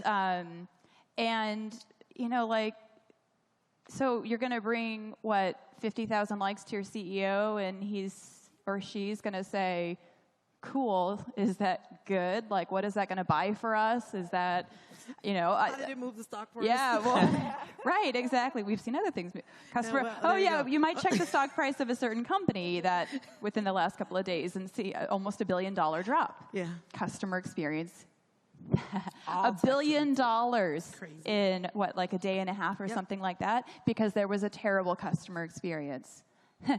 There's your money moment right there. But either way, knowing your audience and translating it. For engineers, they're going to speak a different language, so speak their language. Make sure that customer experience is translated into something they understand. Make sure for your finance guys, they understand. Sales guys, the sales guys get it because it's relationship-based. And if they can see, their time's very valuable in terms of what their day-to-day looks like. If you understand their pain points and you help them to understand how customer experience is actually going to help them to create longer-term relationships, they're going to have less churn. It's actually going to become easier for them to do their jobs. They're going to be hooked. It's about partnering and not, like Grad was saying, don't beat people over the head with a stick. It's really about working together. Any other questions from the audience? We have another one here. You have to walk too far. So a slightly different focus. I'm curious to know if you consider your employees or your future employees to be your customers, and if so, how do you use social media to engage them? I can take this one. So absolutely. I always refer to our external customers and our internal customers. Our employee base is hugely important to us at Dell. We actually, to be honest, that was one of the reasons I came to Dell. A recruiter reached out, and it was because of actually the research I'd done at my last company around employee engagement that caused me to want to work for a company like Dell. They're very emphatic around flex work, allowing you to work the way that works for you, outcomes-based, not hours in a seat. And just a lot of different things where we trust our people, and I think one of the ways that we show that is we actually have an award-winning social media and community university program. We were nominated last year and competing against all these multi-million-dollar campaigns, and we won the award, and we had a budget that was definitely not in the millions, not in the hundreds of thousands, none of those things. It was this homegrown. We have really smart people, and they designed something that was witty and funny and engaging, all around empowering our employees, every single employee, to get out there and be our advocates in social. And what's important about that is not only are your employees able to speak on behalf of your brand, and also, frankly, they've got the trust of their peers, their friends and family, which is much more compelling than a billboard. But also because you're saying, I trust you enough that you're okay to speak on behalf of our company, please do share in social. We would love that. They feel trusted, and that engages employees more, and they're more likely to stay, and there's a much higher rate of retention. So it's really around, we value our people, and we want to understand what works for them. Hence, by 2020, our goal is 50% of our workforce should work remote. If I want to, I can fly to New York and hang out for a month and work from New York, because that works for my lifestyle. Well, we welcome you there when you're ready. Yeah, hey, I'll be right there. And bring all the kids, too. Any other questions from the audience? You have anything there? There's somebody way in the back. Way in the back. Where's the way in the back? Somebody, there they are, way in the back, right down there. I just want to respond to something that she said in her question. It's interesting because we have a very different workforce, different kind of workforce, and we are not encouraging our employees to tweet or Facebook. The worst thing that can happen to you at the service delivery point is you're trying to check into a hotel or you're trying to order a drink and the server or the attendant is on their phone. And so that affects service delivery. That impacts your experience. And so we don't want that happening. So it's a completely different experience for us. So a selfie with the guest is out of the question. No. And also guest privacy. Yes, and guest privacy. And guest privacy. You think about it, it's just recently that you're able to take pictures inside of a casino. You weren't able to do that a long time before. It violates the whole theory of what happens in Vegas stays in Vegas. Well, yeah. So you can't do that. Exactly. Question back there. Hi. Allison, you mentioned the problem that I think we all have of marketing and customer care having silos and working against different KPIs and maybe not focusing on the same thing. From an organizational structure standpoint, I'd love to understand how the three of you are thinking about marketing customer care specifically and bringing them together or not bringing them together, or having them work closer together, perhaps within the customer office or elsewhere. Great question. So for us, customer care in the traditional sense for this conversation sits inside of our internal agency, and Paul Herstrom is sitting in the middle of the room right there. Paul handles our customer care group in terms of guest relations, and he sits with two directors that represent our various brands. The idea is that we're all on the same tool. One of the things that we see that we use a lot with Sprinklr is we see people move from platform to platform in terms of having interactions with us, and we see them show up in different places. And so we use Sprinklr a lot to sort of tag them to keep track of the vocal customer. That's a good way to say it. The vocal customer, the vocal guest. And so we are working now for evolution from our standpoint is to move this just from sort of the social sites to some of the customer care related sites like the reputation management or review sites, which obviously are critically important to our business. Okay. We're coming to any other questions? We got a little bit under 2 minutes. There's one right there. So we'll take this one question, then I'm going to do a wrap-up. And the question I'm going to ask you to wrap up is think of one thing that is a must-do that you want to share with the audience. So, but let's take that question first.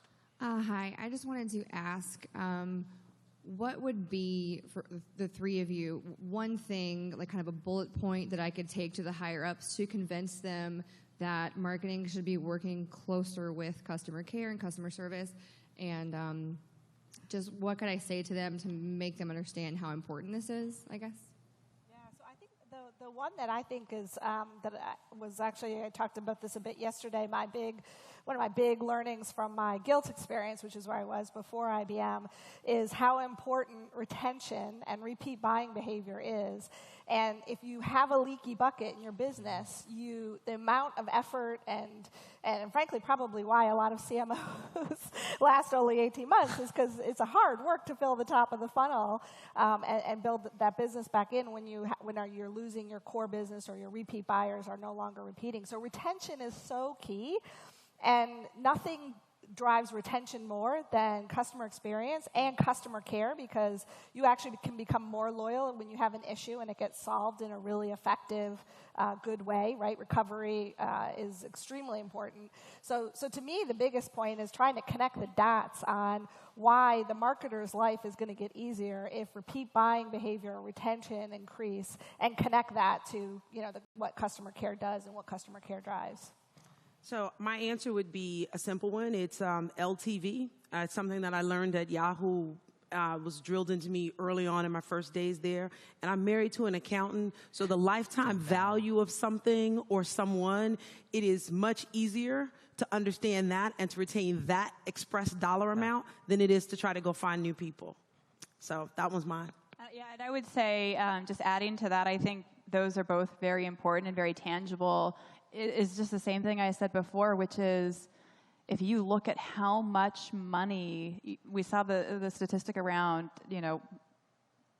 what was it, trillion? I didn't see how many trillion, several $1 trillion on marketing spent every year. So we're spending vast amounts of money in marketing, vast amounts of money in sales, and then care, we're trying to save money.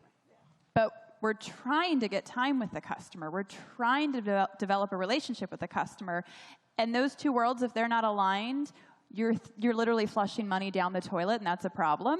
When we obviously want to be making money and growing our business. And the other thing is you can always use other company case studies and research to back it up. Forrester has a great piece of research that actually shows they studied companies to see what their revenue was across the years, and they saw that those who were really investing in customer experience, the leaders, made a lot more money and grew a lot more over the years than what they call the laggards. There's a great, I'm happy to provide, if you tweet at me, Allison J. Herzog, happy to provide it to you.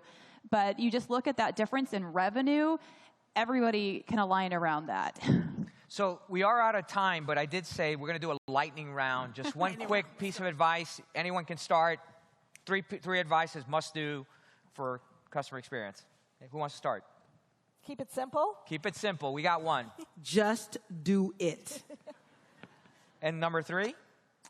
I'm going to make it 2. Listen and empathize. Listen and empathize.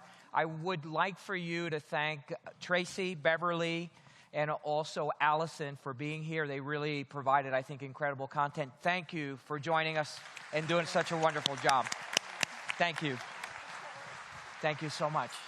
I'm going to hug you, all of you. So we've got another speaker that I will do a very, very quick introduction. The last time I gave him all these compliments, and he basically said, you don't have to say all that, but it's true. The next speaker is Mohan Sawhney, someone who I've known for 20-plus years. And when you think of marketing, and you think of someone that is the Sherpa for a lot of the CMOs, he is the guy. So please put your hands together and give a warm welcome to my friend Mohan Sawhney. Oh, I did it too soon. Sorry, Mohan, I didn't give you enough time. How are you? I'll just say hi while they're running around. And Grad was thinking there were people with, instruments and stuff that they shouldn't be here. So just give them a chance. Okay. There we go. We'll turn it over to you. Thank you. Thank you, Carlos. How are we doing? So I'm between you and lunch and alcohol and all those sorts of things. So let's try to round it out on a high note. Although I have an impossible task. I have to tell you everything about what marketing is going to look like and how it's going to change in 28 minutes. So we'll do this at warp speed. We've been talking in the last couple of days about digital transformation, but I hope that it's become clear to you that it's not digital. In fact, we shouldn't even have called this a Digital Transformation Summit. Due apologies, Raji and Carlos and team. It's about customers. Because where is digital transformation coming? It's coming through your front office, it's knocking at your doors, and it's the customer expectations that have changed. And you are now being benchmarked, and this is something that, Carlos, you love to say, you're being benchmarked against the best of the best. You don't compete in your industry on a customer experience level. You compete with Netflix, you compete with Amazon, you compete with Uber and Airbnb. They are setting the expectations for what customer experience needs to look like. So that's really the transformation challenge, and that is the CMO challenge. Now, I worked with a number of CMOs, and I talked to them about what's on their mind, and I love that little cat picture, I'm confused, right? So that's sort of what's, and what are they confused about? They're confused about how do we make all this stuff work together. And when I mean stuff, it's the channels through which I interact with customers, through which the customer experience actually gets orchestrated.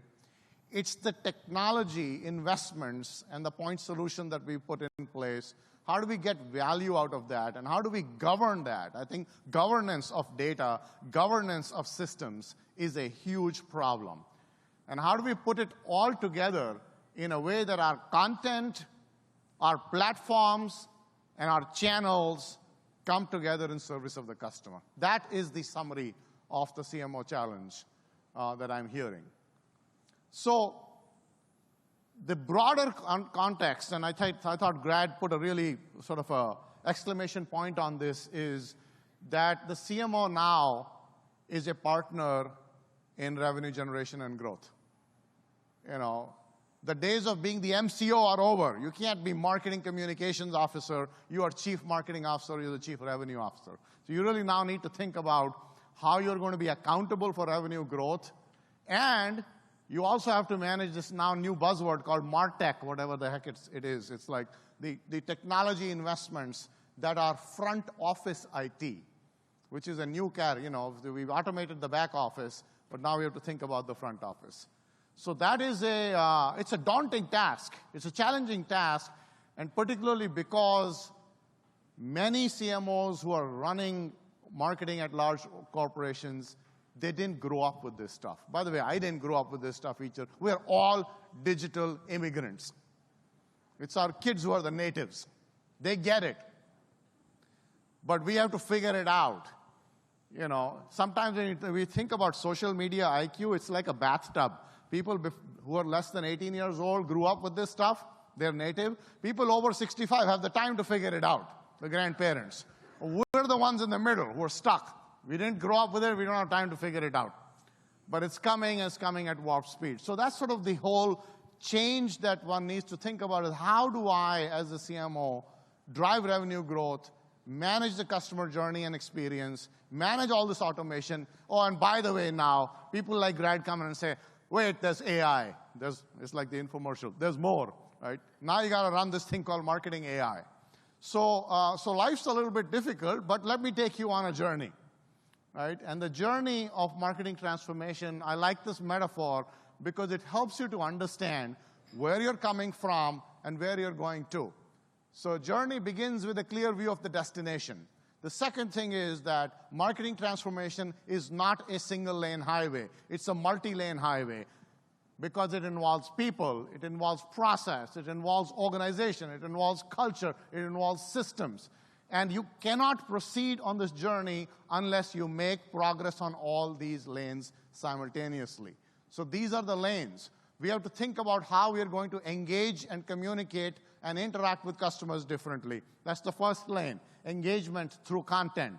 The second question we have to think about is how are we going to manage data and analytics? And I think that is really now we've started evolving into this view, a total customer view with I love the idea of the unique customer ID, but also incorporating new forms of data, social data, unstructured data, and making sense of all of that.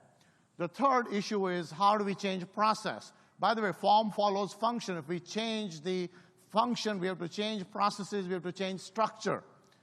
So I think we have a lot to learn in marketing from all the good work that's been done in Silicon Valley on Agile. I think Agile needs to come to marketing, and Agile for marketing, how you restructure teams into smaller, nimbler groups that will execute marketing on an ongoing basis at rapid speed, as opposed to the classical waterfall sequential approach we've been taking. From an organization standpoint, we need to structure our capabilities and functions around customers and the new capabilities that will be needed, capabilities such as automations and marketing ops management, as opposed to the classical function-centric organizations, advertising, market research, and so on.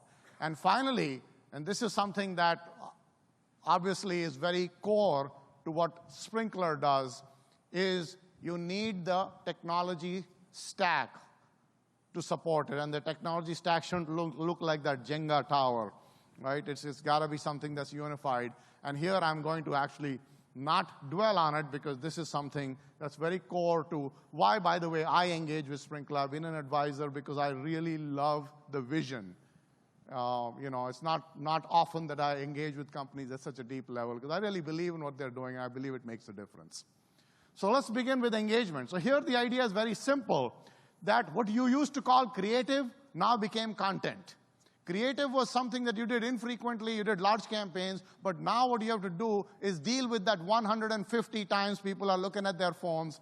You have to engage with them in micro moments, be there with the right content at the right time, and therefore the form factors of content need to change. But more importantly, you are not now pushing a message to customers.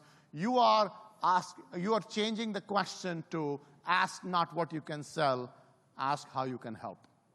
What is it that you can do for them? What content in the moment is relevant, is timely, is useful for them? And that is the idea that I call, engagement marketing. It's called content marketing too, but I really think I prefer the concept of engagement because engagement is a dialogue, and the dialogue is centered around not what you're trying to sell, but what customers want you to do. So the principles in engagement marketing is it's got to be something that's useful. This is a concept that I like to call, ROI, and we live and die by ROI. Let me propose a customer-centric metric called ROE, return on engagement. What's in it for them? Why should I read your blog, watch your video, retweet what you just posted? Because I have to get some. Did you inform me? Did you engage? Did you inspire me? Did you entertain me? Did you give me something? Did you make my life easier? That's the way we have to think. This value and engagement transcends your value of your products and services. It has to be value in the engagement itself. It has to be human. People want to talk to people. I love Grad's examples of how human beings at Microsoft are talking about, to people. So I think we should abolish the concept of B2B or B2C. It's all human to human.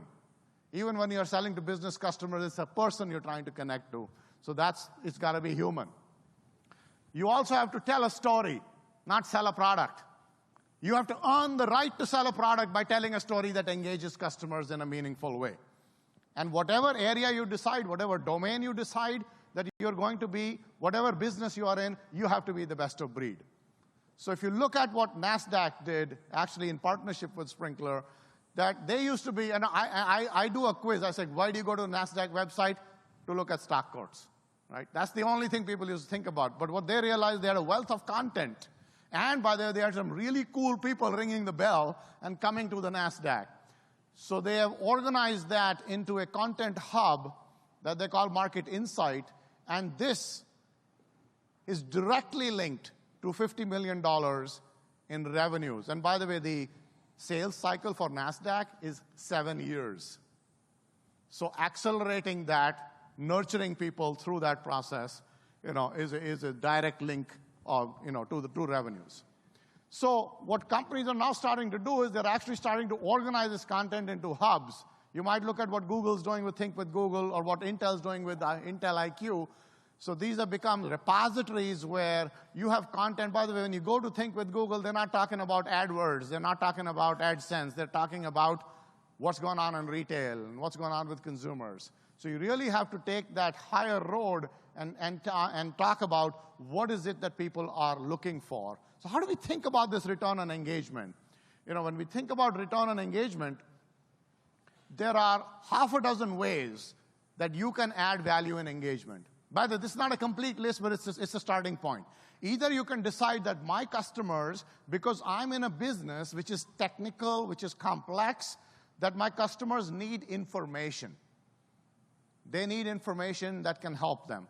Or you can say, well, I'm more in a business where I want to promote thought leadership. Well, then I need to inspire people.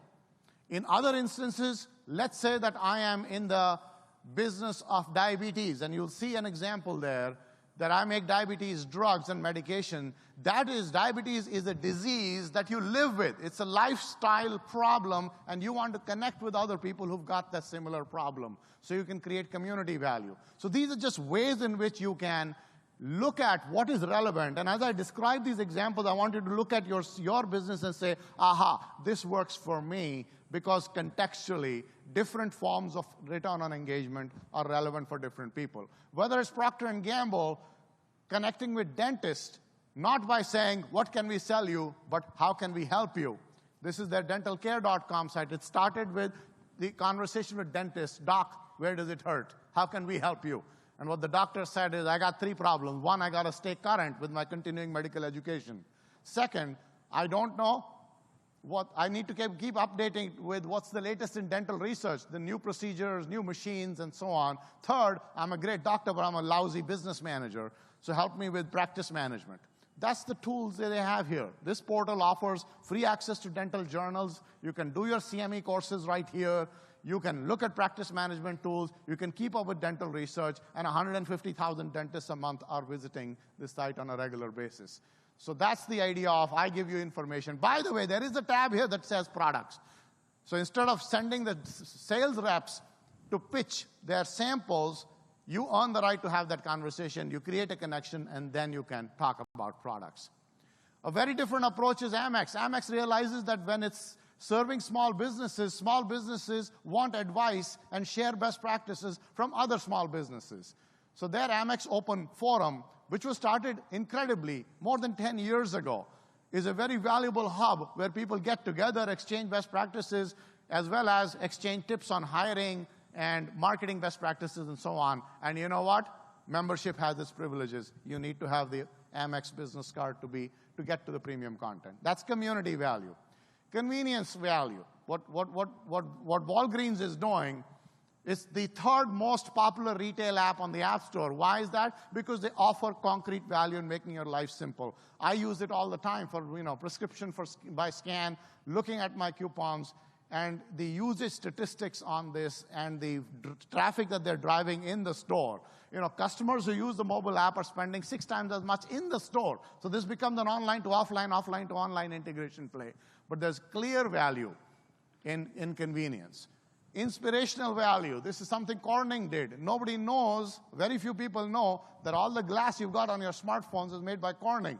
And they do some really cool things with automotive glass. They do some cool things with medical applications of glass and architectural glass. So they made a video called A Day Made of Glass, which is fascinating. I don't have time to show it to you, but take a look at it. And it was so popular, 25 million people saw it, that they made A Day Made of Glass 2, a sequel. Right? So now what is very interesting is that the application they showed in 2011 were entirely vaporware. It was in CES last year that they actually announced 3 products out of some of those visions. So this is if you are in a business of the future, Cisco's video on the circle story around IoT and some of the stories that they tell. GE does a phenomenal job of creating inspirational videos. So that's inspirational value. If you've got nothing else to do, you can play games, and people are bored. So one way to engage with them is simply gamification of anything. And here's an example from Unilever with an ice cream brand creating games that help to discover products. And I don't know, I don't have time to do this stuff, but you know what? 23 million people do. So apparently, so one thing I've learned in the world of customer experience and social media is the word whatever. You are not the customer, whatever they want. And by the way, in entertainment, so Juniper did a game called Deception Force, where you deal with monsters like DDoS, which is distributed denial of service, who are running around in your data center. You got to go kill those monsters. It's a game. Totally exciting, right? Yeah? I can't wait for it. But apparently, a bunch of IT people love that. That's what they do, because they're bored at work. They play the game, and then they engage with you. So that's the idea, the first point I wanted to share with you, that how we engage has to be around content that our customers find relevant, timely, and useful, and we have to think about ROE, and these are half a dozen ways to think about it.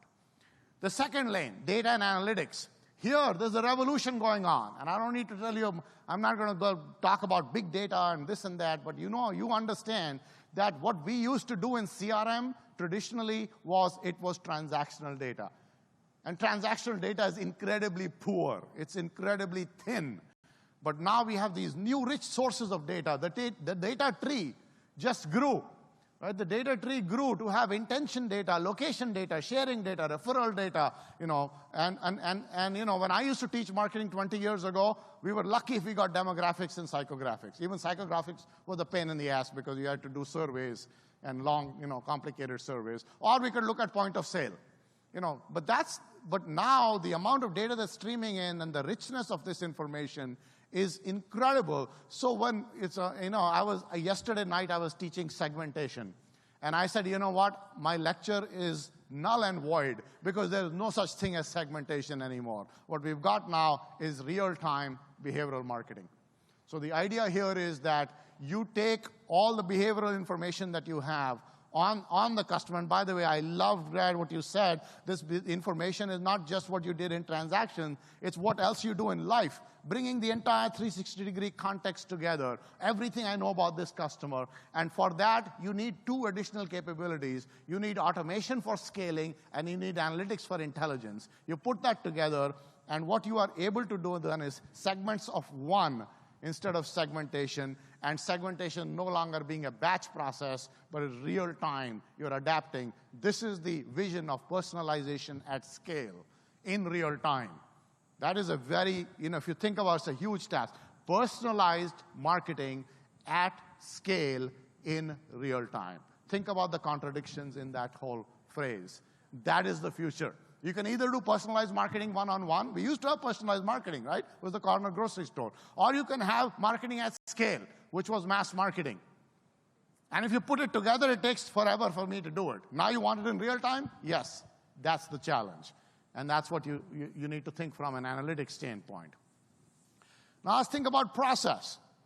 In process and execution, what we need to do is to think about how we are going to shift from your classical sequential approach to much more of a real-time approach by leveraging this data, but also creating new products and new services, such as what Allstate is starting to do. We've been working with them on usage-based insurance. Imagine the same. By the way, look at this slide. You take a trip and you get an A+ on the trip or a B-. I'd love to grade my students like this. The last comment you made was a B-, right? And this class you attended, you got a C-. Literally imagine every trip is being graded, and they're able to do this because they're collecting information in real time from you, from the app DriveWise. And by the way, why would you participate in this? Notice what's on the right-hand side. Your current discount is 10%. I can give you 31% if you behave.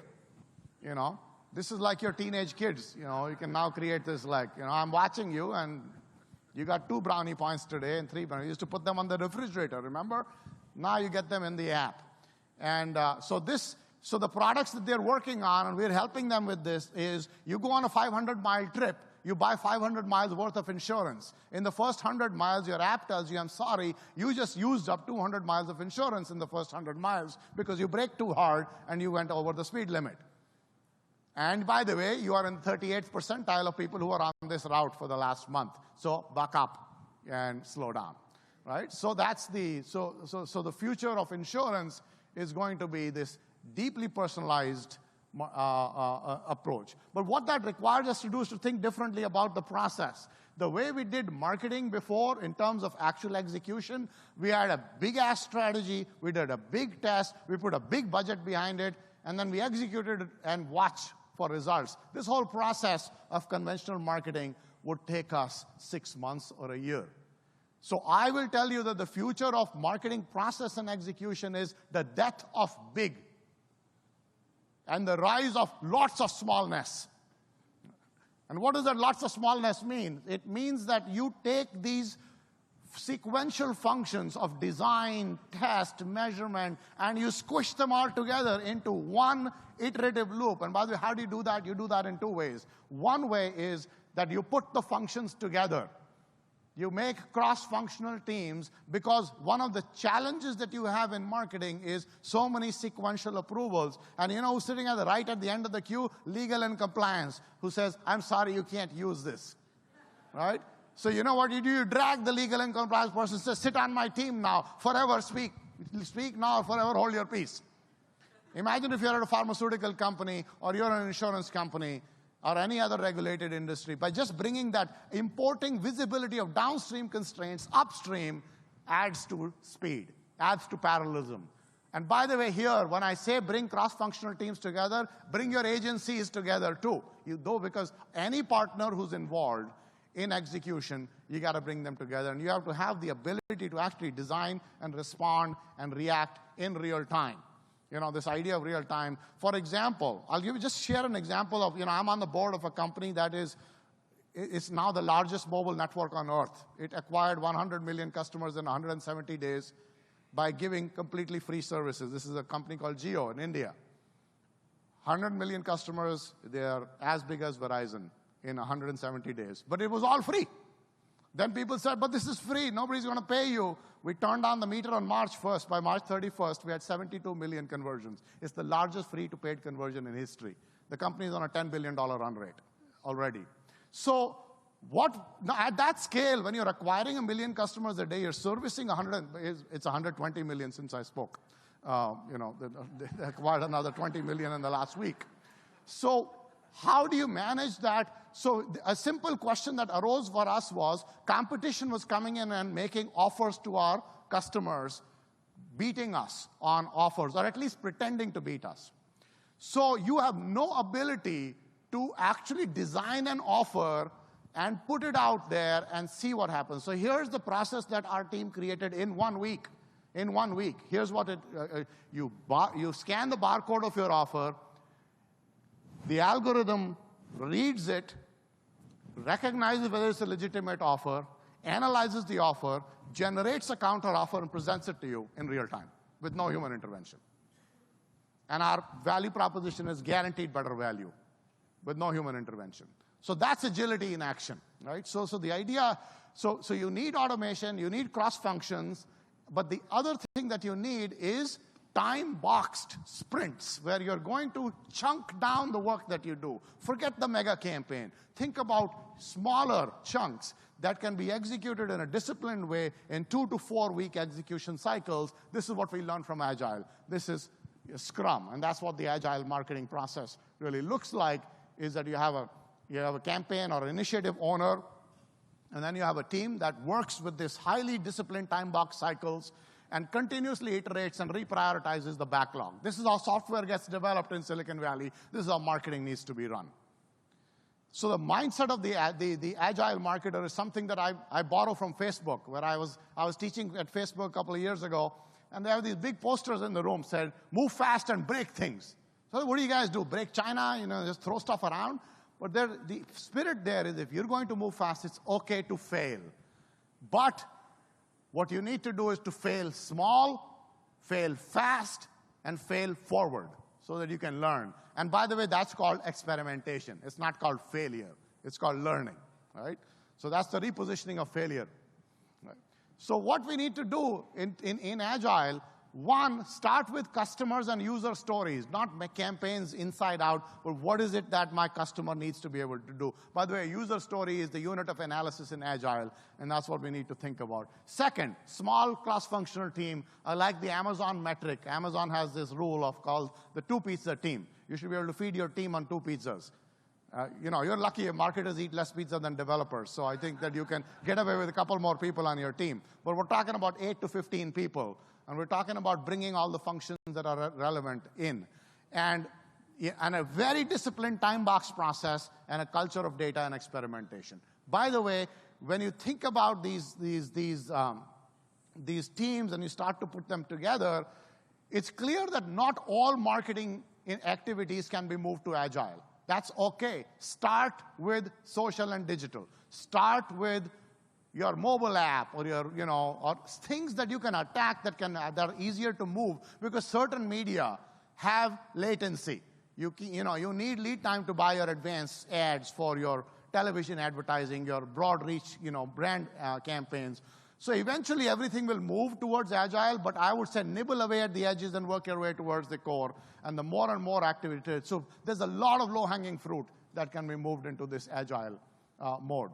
So in order to succeed in Agile, we have to think about the customer journey and user stories. We have to think of, and you have to create cross-functional teams that, by the way, are empowered. It's not like, okay, we made this decision, now we got to check with management. You really have to let them go. And you have to bring legal, compliance, agencies all into the conversation. The fourth lane is people and organization. So if all this is going to change, how will our organization need to change? You have just 3 problems. You got the wrong people in the wrong roles with the wrong skills. Other than that, everything's fine, right? So now we got to think about how we're going to restructure the organization. What does the organization of the future look like? And I was so delighted to see that, Karen at Dell, who I worked with in the past, is now the Chief Customer Officer. And, so that's the notion now. By the way, marketing has a bad name in many companies.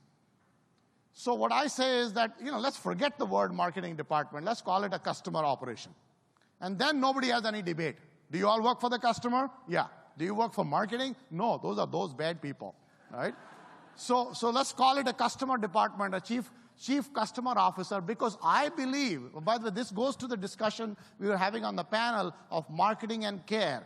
I believe that marketing, care, all this stuff converges into what we will call front office operations. So somebody needs to manage. By the way, how can you have seamless customer experience management if you don't have a line of sight from the organization that's 360 degree? That's what the customer officer needs to do. Doesn't mean they own everything. No, you don't own anything, but you orchestrate it. Think of the orchestra conductor. When I go through the orchestra, I see this person doesn't sing, they don't play any instrument, but they wave a wand and everybody sings to their tune. So that's what you got to do, is make people work together, and the tune you have to sing is the tune of the customer experience. Because if you do it right, the customer hears a symphony. Otherwise, they hear a bunch of noise, right? So I have some thoughts. And they've done a nice job making this font so small that I can say whatever the hell I want from this slide and you won't know what's going on, right? So this is the organization of the future and you don't get it because you can't read it. Right? So here the ideas are that you need to start thinking about new by the way, these are not organization charts as much as capability sets. So you need to have somebody managing content. And, just like Microsoft has a content team, you need a content czar. You need someone to orchestrate. This used to be the creative organization in the past. You need someone to manage analytics. Data science and analytics will become a core capability. In fact, my friend Tom O'Toole, who got out of United at a good time in September, he was a CMO at United, and he also, interestingly, all of analytics reported into Tom, including the yield management. Because what is interesting is that Tom was given a charge by Oscar that he has to generate $2 billion in ancillary revenues. Marketing has to generate that revenues, and it has to be done through what he called dynamic pricing of dynamic bundles. So you get on the plane and I will maybe give you a seat, or Wi-Fi or food or expanded legroom. So unless you control the systems and get your line of sight into your enterprise system, your booking and reservation systems, as a chief marketing officer, you can't drive revenues until you get access to that technology. So analytics reported into him, right? You also need someone to manage marketing ops. Marketing has never been run as a factory or as a refinery.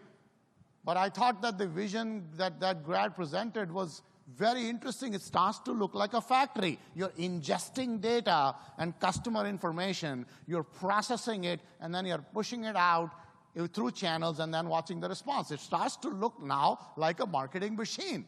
And that marketing machine now needs somebody who's going to run marketing ops. Marketing ops in the old days used to be somebody who ran events, or somebody who was in the field. But now this is somebody who's going to run the machine, manage the machine, build the machine. Then you need someone who's going to manage the partnerships and ecosystems, because everything you do now will have to be done through partners. And finally, someone to look after and manage and orchestrate the customer experience. So these then drill down into specific roles and responsibilities, which I won't get into. This is something these slides will be available to you, so you can take a look at the specific capability. I'll try to inventory what are the skill sets you're going to need. Now, this is not going to be an easy change, right? Because in the people who've been engaging in this, the thumb rule is that about 50% of people need to move around, and either move around or move out. So it's a fairly disruptive move. It requires you to rethink the interfaces. And in Tom's case at United, he said he got into holy wars with the IT organization, saying, wait, this is my turf.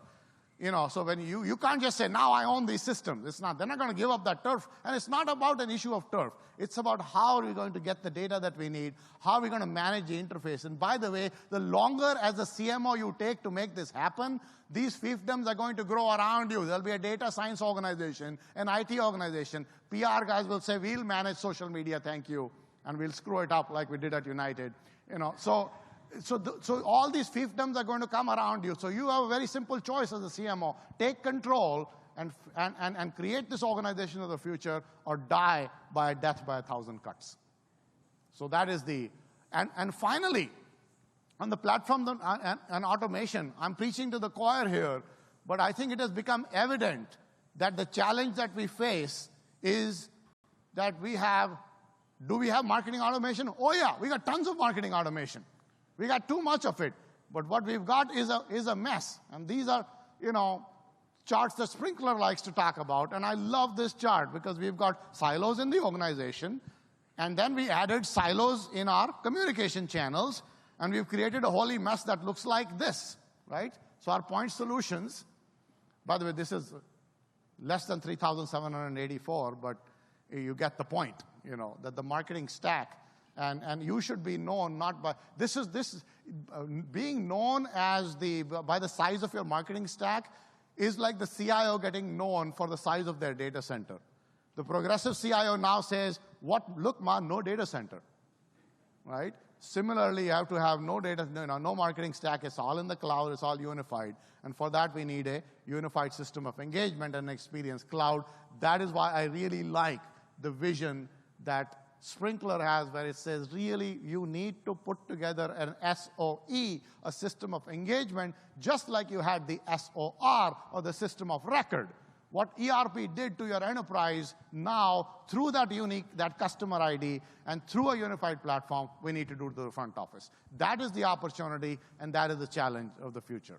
So in summary, we talked about marketing transformation as a journey on multiple dimensions, how we engage with customers, the content that's going to make that experience meaningful, how we manage data and get to this idea of real-time holistic customer view, 360-degree view, how we manage the process, moving from a waterfall to an agile approach that allows you to do this real-time interaction, how we manage the organization, restructure it around the new capabilities that you're going to need, and how we manage process and platforms and technology, which is creating a unified platform.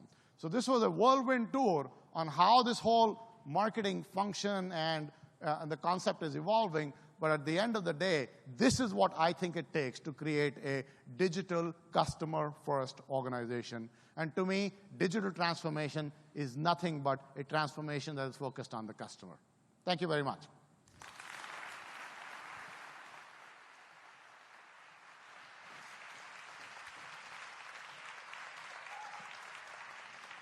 We have 90 seconds for questions. So make them snappy.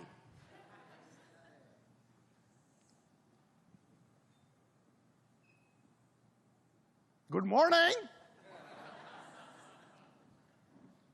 They shouldn't turn down the lights. It allows you to sleep and not mean. I like to cold call on people. So that's going to be my next thing. Yeah, back there. All right, this may be a little bit leading, but should B2B brands be using Facebook like people, or will they always be brands saying "bay" kind of moments? Yeah, that's a good question. All generalizations are false. That's the first observation I'm going to make. But what I will say, having said that, is in general, the channels that you use for engagement, the emphasis that you have will be different. In the B2B context, there are other tools. There may be tools like white papers or webinars or, events, even events like this, that are part of your mix, right? A consumer-oriented brand might be, in fact, if you're a small business and you're doing consumer-oriented marketing, you may be exclusively reliant on Facebook. By the way, in B2B, I'd add LinkedIn, and so on. So the point is that, and this is an important observation, don't let the tools guide your strategy. Let your strategy and your customer guide your tools. That is putting the cart before the horse. It's like, let's do some Twitter. Right? That's not a strategy. Twitter is not a strategy. Facebook is not a strategy. The question is, who is my audience? What are they looking for? Where are they at in the journey? And by the way, in that customer journey, once I map it, what are the most channels through which they want to interact? What touch points do they want to use? And what information I need to provide them at each stage to move them along? That's the way we do the analysis. And if Facebook fits into that, by all means. But in general, you're going to find the channels will depend on the context, and the B2B context is somewhat different.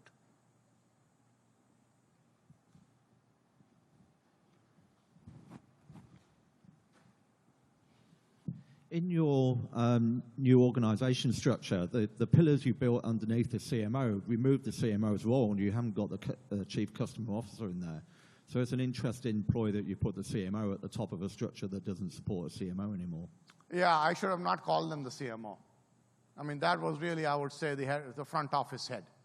You know, so that, and by the way, what I actually didn't put in a few things there. I didn't put in care and a few other functions, right? And the interaction. And I also didn't define the interfaces with sales, interfaces with channels and partners, interfaces with IT, with data science. So this is that chart I showed is an academic equivalent of work in progress.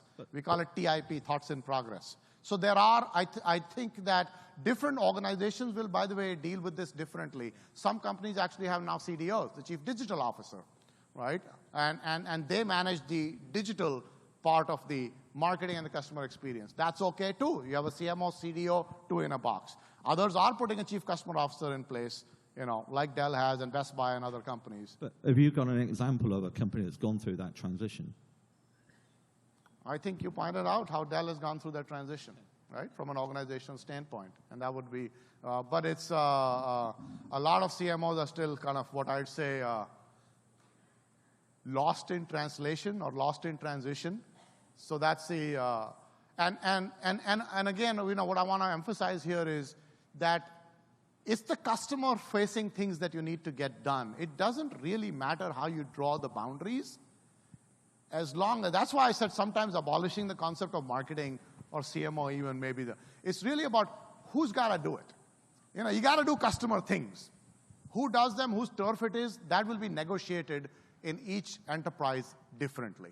There may be an ideal view that I have of it, but practically you're not going to get, and one observation I want to make in this context on Agile, I am not advocating destroying any silos.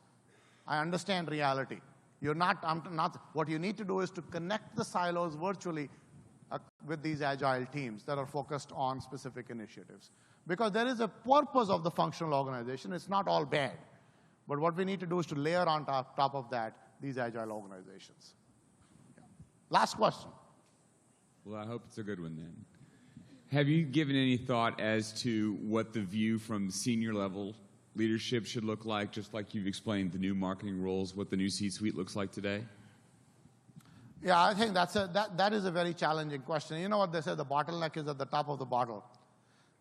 So sometimes it's not, the view from the top is not as clear as it needs to be. And I can tell you that we can talk about customer experience till we are blue in the face, but if your CEO doesn't get it here, that they're not passionate about customer experience, it's not, you know, then let's just all go home. I have not met a single company that is, I find, excels in customer experience management, where the directive, and not just the talk, but the walk. I tell people, you know, walk the walk, don't stumble the mumble. You know, it has to come. We saw Oscar Munoz stumble the mumble yesterday, right? That's, you know, you think United not saying we're a customer-centric company, we have customer experience, flyers matter, but all that becomes, you know, so I believe strongly that in the following paradox, enacted values never need to be espoused, and espoused values are never enacted. You just have to do it from the top down. And that is unfortunate, and this is something I thought somebody had asked an interesting question, what happens if my organization doesn't get it? You know, find another job. Because I only know one way to do change management. You change the management, right? Thank you.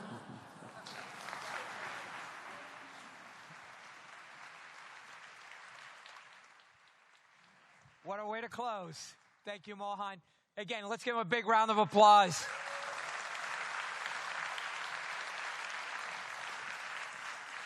You know, I'm really trying to summarize what he said, but I had like 15 pages of notes. How do you extract, you know, a couple of key thoughts? There was so many deep things that he mentioned. One of the ones I really focused on, I think it's a good one for all of us, is the whole concept of return on engagement. And that was really, really profound. And one of the pieces on return on engagement that really connected with me was the whole sense of value. And it's kind of an interesting story, right? Many, many times we have the opportunity to engage with a client or because we have some data or some information. And if you don't do it right, it appears to be creepy, right? Well, how many of you have had an experience where you go, whoa, what's going on? And just a case in point on the value, how many of you use Waze? Raise your hand for directions. How many of you shut off the part that tells Waze/Google where you are? It'll still give you directions, but you need to do the turn by turn. How many of you have done that? You know Google has all your information of where you are, where you've gone. That's a return on value for me, right? We've decided that the privacy we're giving up is worth the value that they're delivering. And I think that's a really important point that Mohan was making. The other one that kind of blew my mind, and Mohan, you're going to have to tutor me a little bit more, because the whole personalized marketing at scale in real time. Wow. You know, that's another very, very profound statement. So there's a lot, that was there.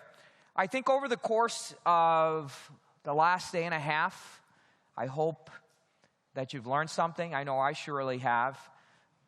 I hope you made a friend. And I think watching all of you last night, I think that has happened. And I hope you have some memories to take away. So my question to you is, turn the house lights on. Did we do okay? Was your experience what you expected? Yeah? Should we do it again? Yeah? So, since this is so customer experience centric, and I'm going to apologize like this to all of you, we're going to send you a survey and email. I know we can do better, and we're going to work on that. But I plead with you, we want to deliver better experiences. We want to learn what worked. We want to learn what we could do better. And through this process, we need your input. So please, I promise you, it'll only take you a few minutes, and I will promise you that I will personally review every single comment that you've made to make our next event a much better experience, and we'll continue to make it better. The second thing I just want to point out is, how many of you put on events like this? Raise your hand. I mean, a lot of you in marketing. I know that crew does it all the time, and they make it look easy. It is not easy for a company of our size to pull something like this off. As a matter of fact, 6 weeks ago, I was drinking profusely every night, wondering whether it was all going to come together.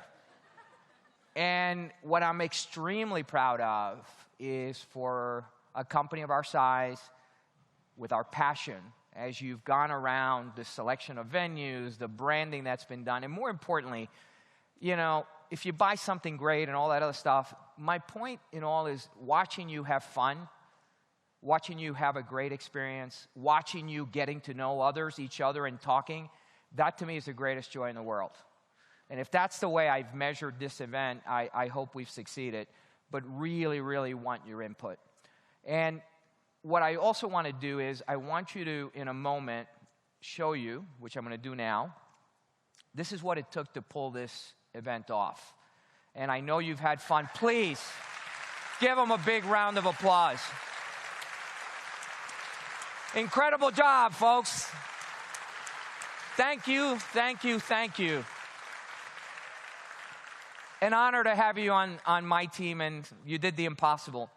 The last thing as you leave, this is a movement. I think you've heard from today, even with Grad and with Mohan, we're at the beginning, right? This is going to take us all collectively. We can't do it alone. You can't do it alone. So if there's anything we want to kick off here, and we're going to continue to evolve, is how do we as a community build a movement around experience and delivering great experiences. So more to follow on that. We're going to stay very, very connected, and we're going to try to do this and tackle it as a group and as an industry together. So for that, I will be very grateful. And last but not least, if you throw a party and no one shows up, it's a pretty shitty party. right?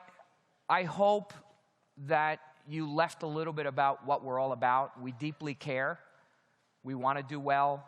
We want to deliver great experiences. We want to be your partner. We'll stand on our heads, whistle Dixie, do whatever you need to make you successful. So what I ask you as you leave here, if there's anything you need of us, right, do not hesitate to engage us. And I will promise you that we'll do everything we can to make you happy, to deliver a great experience, and more importantly, to make you successful within your own organization. Safe travels.